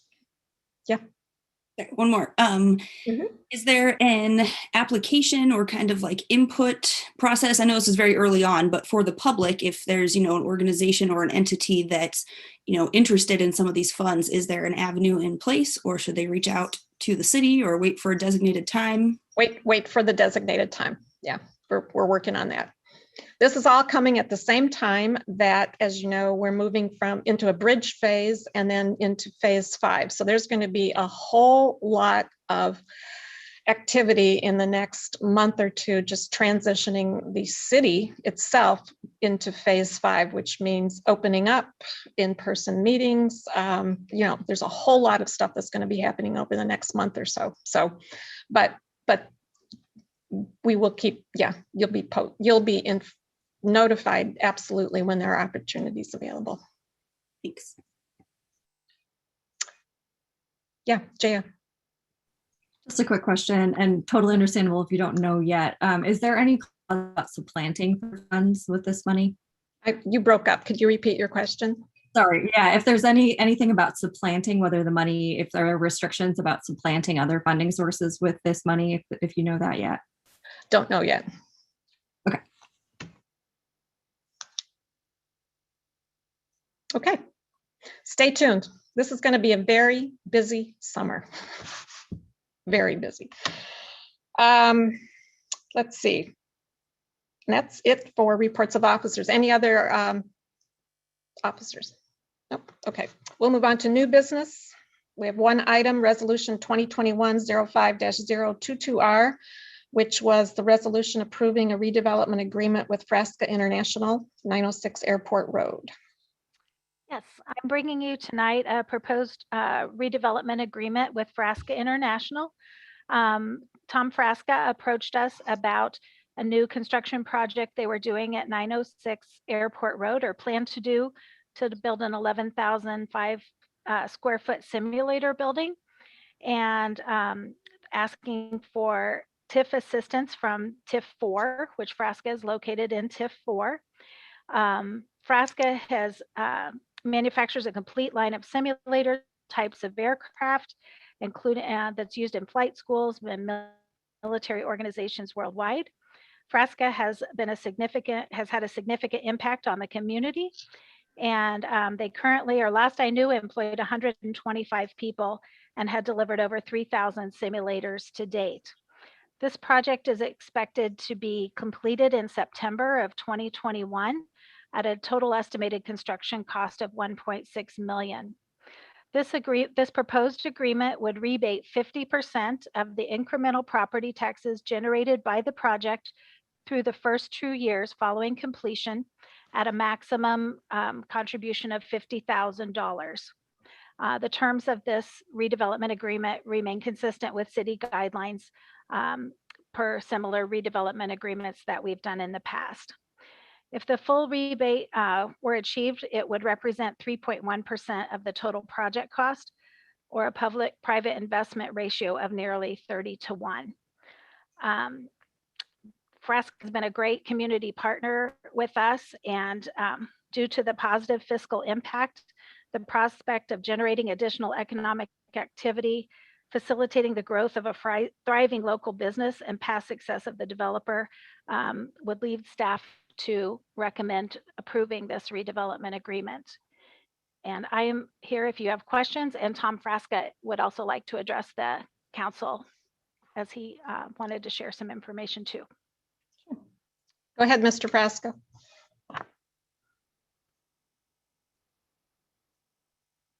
Hello, can you hear me? Yes, we can. All right, great, thank you. I'm a little technically challenged. I'm traveling today, so we've had our issues along the way. So first of all, I'd like to thank the council for considering Frasca International for the TIF. As some of you may know, our company was founded by my father in 1958 for the intention of developing flight training devices, flight simulators. Our factory was on the corner of Neal and Green for many, many years. In 1980, we bought the old Urbana airport, which is the airport we're currently on. That airport's been there since 1939. So we were able to acquire some more land, and we were able to expand it. In 1990, we moved our factory out there. And, you know, since inception of our company, we've put out 3,000 flight training devices in 70 plus countries. Our current, as of the first of the year, we've employed 140. We have 140 and I'm sorry, 143, and we've got 9 positions open. So we're hiring now. We need this building for expansion, and we're going into a larger flight simulator program. So, you know, we're happy to be in Urbana. This is his home, and we plan to be here. And we've got lots of roots in this area. So if there's any questions, I'd be happy to help you, or if I can help you with any answers. See, James had his hand up, and then Mary Alice. Yeah, my question was more about the outcome. So if we support this, and it's a total of 50,000 over 2 years in that's coming against the property taxes that would otherwise be generated by this increase in value of the property. We're essentially funding, I guess we're taking money out of the TIF in the future to make this happen now, essentially, right? Because the TIF is in place until 2025. And this is the one that you said could be extended potentially Correct. still? Yes, so we would be rebating them a portion of their increment or their future property taxes up to a maximum of $50,000 over the 2 years. And then that property will be on the tax rolls in perpetuity now. So through the remainder of TIF and beyond. But it's all inside the TIF at this point, right? It's not another taxing body that's going to be harmed by this. No. It's going to be all within the TIF, and it's called a rebate because it's in the TIF as opposed to an abatement, which would have been in the enterprise zone. I'm just making sure I was paying attention earlier, right? You are correct. They are both in the enterprise zone and a TIF. So for the enterprise zone, they were able to take advantage of the sales tax exemption on building materials. So I've worked with Tom on that, but they can't get a property tax abatement from the enterprise zone because the TIF supersedes that. That's why we're offering them a property tax rebate, reimbursement rebate through TIF. You are correct. Okay, and if I understand the education that you've been giving us on TIF, the but-for clause means that this investment won't happen unless we commit this $50,000 to it. Is that what the but-for clause means? Okay, thank you. Just want to clarify that. Mary Alice? Yes. Thank you, Mr. Frasca, for coming and for your family's long-term business in the area. You had mentioned that you have 143 employees and 9 openings. Are you planning on filling this new facility with your existing employees, or do you have plans to hire more people? Well, we have 9 openings now, which will be 9 new positions. This new, let's say, to describe this building, we're building bigger, larger, and I'm talking with my hands, but you can't see it. We're building larger flight simulators now. So we will be, we need a larger building to put these flight simulators together. Same people, larger simulators, bigger pieces, stacked on top of each other. And these things move around. It's 50 foot high. This thing is a tall building. It's 50 foot high. So we are investing in this. We had other options. We could have built this simulator in pieces and sent it to the customer and put it together there. That's been done. It's not ideal, but it's been done. But we are investing in this to expand our business. So, hopefully, can't make any promises, but we're not throwing money in the wind here not to grow. It's a very competitive market and business. So we're really hoping to get more, continue to grow. And are you able to recruit locally for employees, or do you have to go out? Yes, we do. We have a lot of the U of I engineering students, and Parkland. We have to go. Sometimes we have to go outside of the area for talent, but if we can get everything we can locally, we want them here because we want them to stay. We want these people. We're a big family. The Frasca family is a big family, and we think of every one of our employees as a family member, and that's honest God's truth there. So thank you. Hopefully, we'll continue to grow.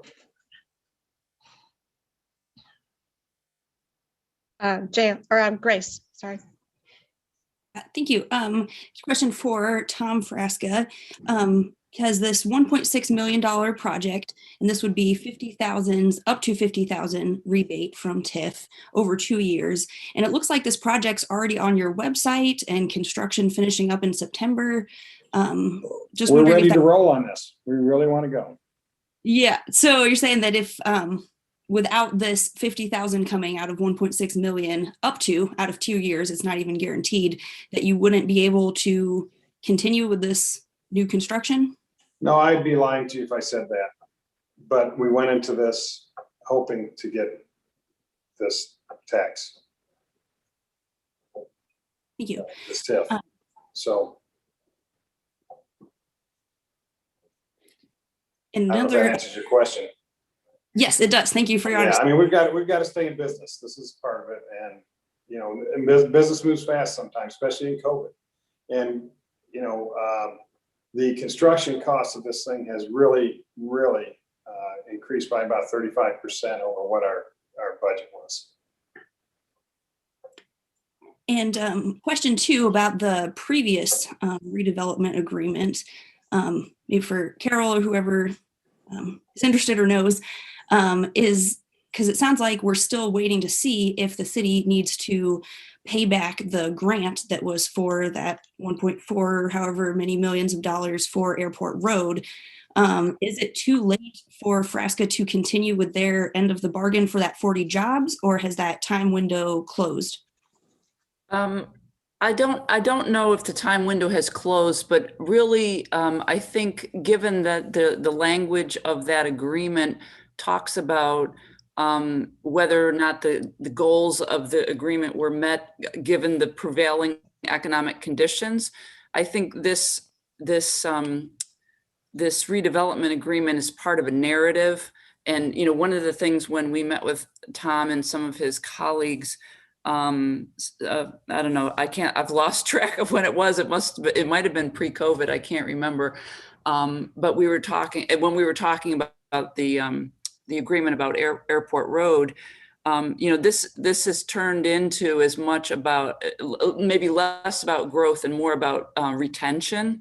And when we think about the promise of those 40 jobs, that was something that was very sort of tantalizing, but the retention of 140 jobs is even more important. And I don't know, Tom, if you want to talk a little bit about that, but that's the narrative that we hope to be able to convince the state about. And we think that this agreement, which is relatively modest, helps sort of express our commitment and Frasca's commitment to retention in the state of Illinois and in this area. So, you know, for us, it's part of a narrative that we hope they'll entertain rather than looking strictly at the metrics of what was expected back, you know, in 2015. As far as, did you want to hear from Frasca's side here? You know, business changes. We were expecting a growth spurt then, and it didn't happen. But we are still here. Our lights are on. We're doing business in, you know, several countries. We bring people in town. You know, we feed them at the restaurants. We house them at the hotels. We've got these 140 plus, which will be actually 152 employees here when we fill all the positions. So we're here, and we've been here in Champaign County since 1958. We've got to do what we can do to stay in business, and unfortunately, we missed our number on that one.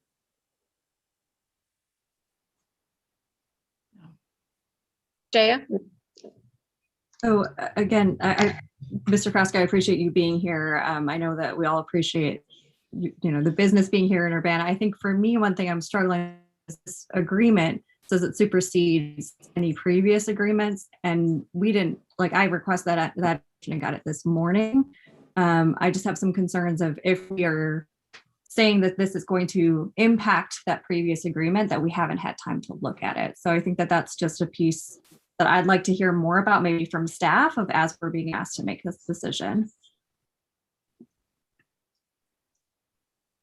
I think it's largely that, you know, there was a 3-phase project that was anticipated, and back in the original agreement, I call it the 2012/2015 agreement because it was amended in 2015 after we knew we were getting the EDP grant. And I believe only phases 1 and 2 were completed. And, and so there's a hanging in the air element to it, right? Because phase 3 wasn't completed. And I don't know that there's any contemplation of that, but there's no sort of, because it wasn't completed, there's no like closure of it. And so no end point of it. So this is just a way of putting a punctuation mark on the earlier agreement.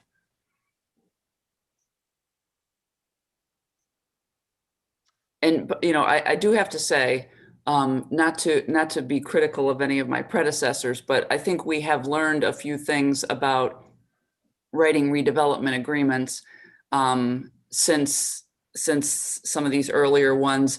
I know that when we were doing the hotel, there were things that we incorporated in there that were that gave finality to things, that protected the city in more completely. And so that this is one way of just closing out the agreement cleanly, that we might have built into the agreement that in the past that we just didn't. James.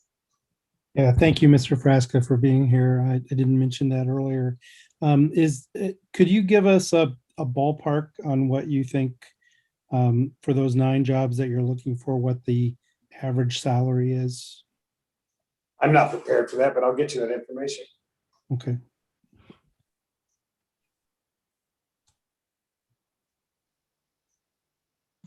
Any other questions?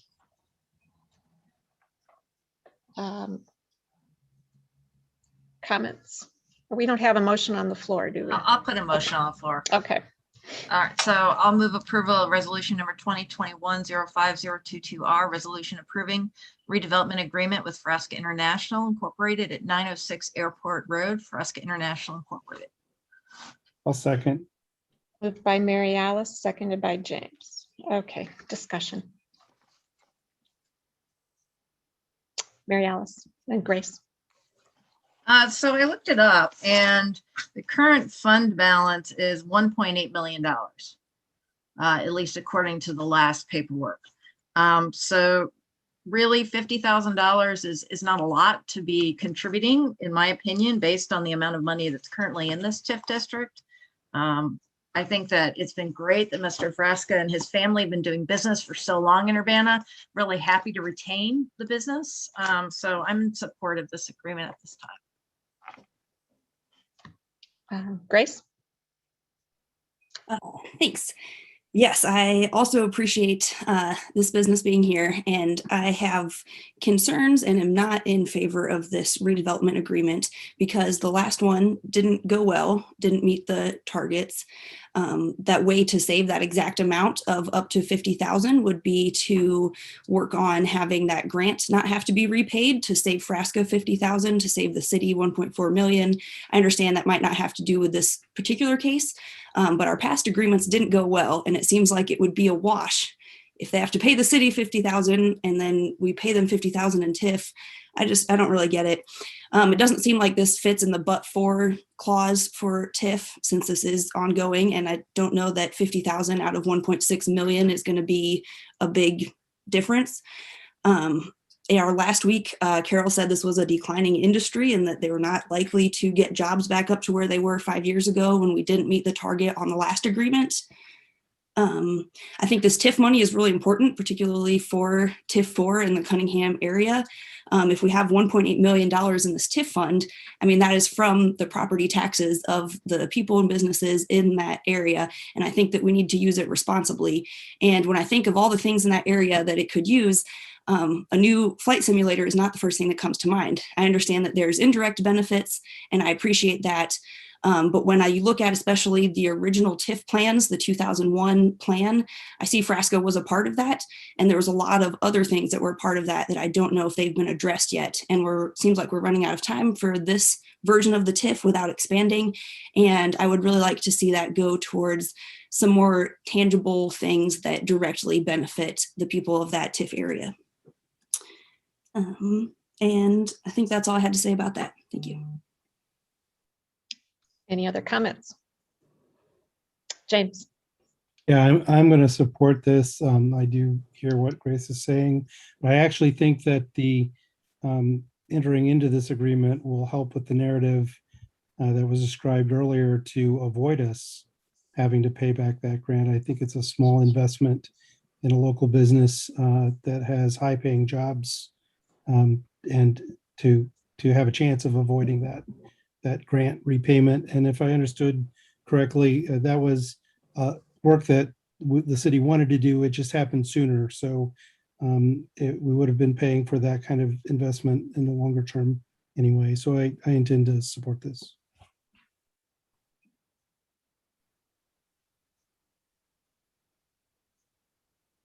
Any other comments?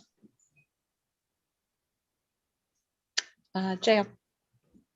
I will say transparently, I'm struggling with this because I do appreciate having local businesses who are so dedicated to our community, but based off of everything that's been shared with us about TIFs, this doesn't meet the requirements. It doesn't meet the but for clause. We're not hearing anything that says this development could not happen without this money. And as was stated, this could be something that would be used for businesses that cannot afford to build in that area otherwise. So I guess that's just still processing kind of where to go on this one because it doesn't seem to meet the requirements. Any other comments?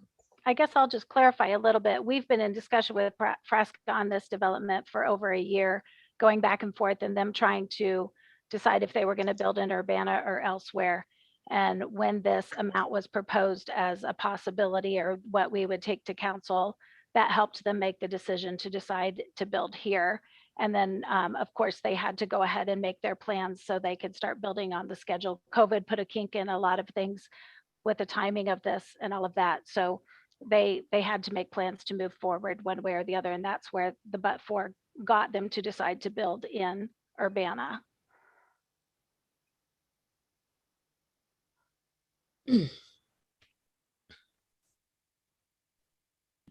Any other thoughts? Okay. Will the clerk please call the roll?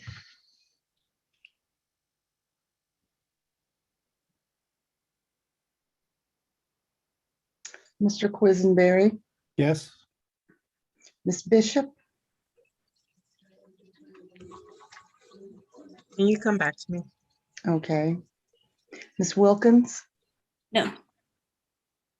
Ms. Colasetti, Yes. Ms. Hersey, Yes.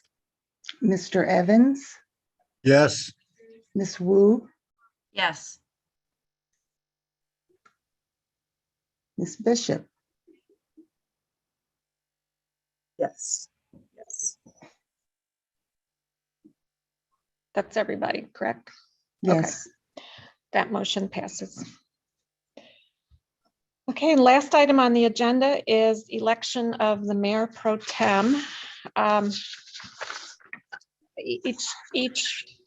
After each election cycle, the city council needs to elect from among its members a mayor pro tem.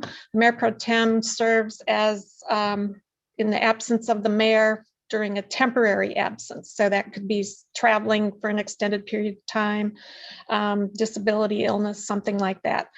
And the according to section 2-26 of the city code, it indicates that it's a temporary absence, and incapacitates the mayor from the performance of their duties, but it does not create a vacancy in the office of the mayor.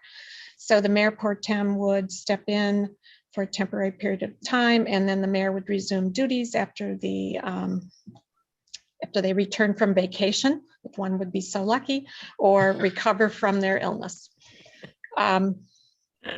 Traditionally, and the Urbana City Council, the mayor pro tem has been the longest serving city council member. And in that case, in this term anyway, that's Mary Alice Wu. So I'll entertain a motion for mayor pro tem. Sharice. Yes, I would like to make the motion for the selection or appointment of Mary Alice Wu to be Mayor Pro Tem in the absence of Mayor Diane Marlin. Second. Okay, discussion. Yes, Grace. Thank you. We just had some clarifying questions. I was wondering how long temporary is, if there's a timeline or it's just an expected return. And then kind of unrelated, but I think important, then what happens if there's that open office? Do we have like a full election, an appointment? Outside Temporary is not defined in Urbana City Code. I know in the past when, and I haven't actually utilized it. I think I utilized it once when I went to the U.S. Conference of Mayors meeting 2 years ago. And at that point, Dennis Roberts stepped in as Mayor Pro Tem. So it's not defined in city code, but typically it's if the mayor is traveling, and I believe in the past has also been related to when the mayor was out with an illness. But basically, if you can't do your daily duties, then the Mayor Pro Tem can step in. In the case of a vacancy in the office, that means that the office has been vacated. So that's a more serious situation. And so how that bill is filled depends on when that vacancy occurs.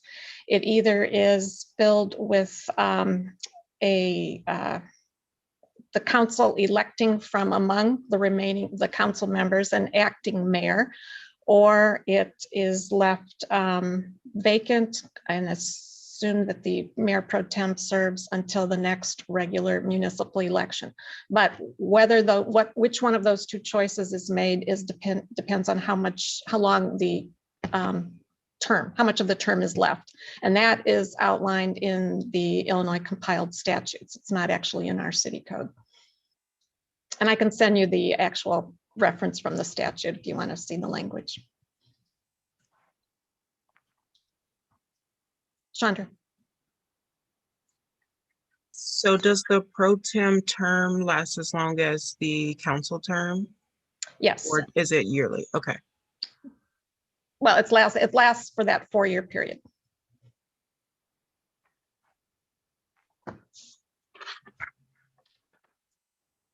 I guess just comment that I appreciate Mary Alice being willing to do that. It sounds like a big responsibility, especially if it were a longer term thing, which hopefully wouldn't be. But yeah, I appreciate your willingness to step into that position, because I know I'm not in any position to drop everything and be the mayor. So I appreciate that responsibility to take on.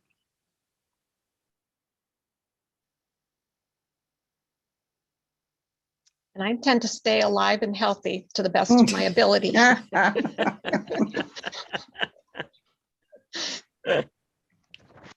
any further discussion? Will the clerk please call the roll? Ms. Wu, Yes. Mr. Evans, Yes. Ms. Hersey, Yes.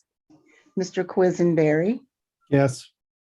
Ms. Wilkins, Yes. Ms. Colasetti, Yes. Ms. Bishop. Yes. That motion passes. Congratulations, Mary Alice. Stay alive. Thanks. And I will point out, and our code does go into detail on this, if both the mayor and the mayor pro tem are temporarily absent or incapacitated for purposes of authority to respond to emergency matters, the office of mayor pro tem devolves upon the person then holding the office of alderperson of the first ward, which happens to be Mary Alice Wu. That would then devolve upon the person who's holding office of the second ward. So you're up, Christopher Evans. And so forth through the persons then holding office of alderperson for each of the wards in numerical order until an alderperson who is not absent or incapacitated is located to perform the duties of mayor pro tem. So we have a mayor pro tem and 6 backups. I don't have to worry about it. It sounds like a band. Well, you know what? Mayor Pro Tem and the 6 backups. Hey. I used to say, don't worry about anything, but you know, given 2020, anything's possible. So including us forming a band at some point. So there we go. All right, with no further business before this council, we are adjourned. Thank you. Good night, everybody. Good night. Night.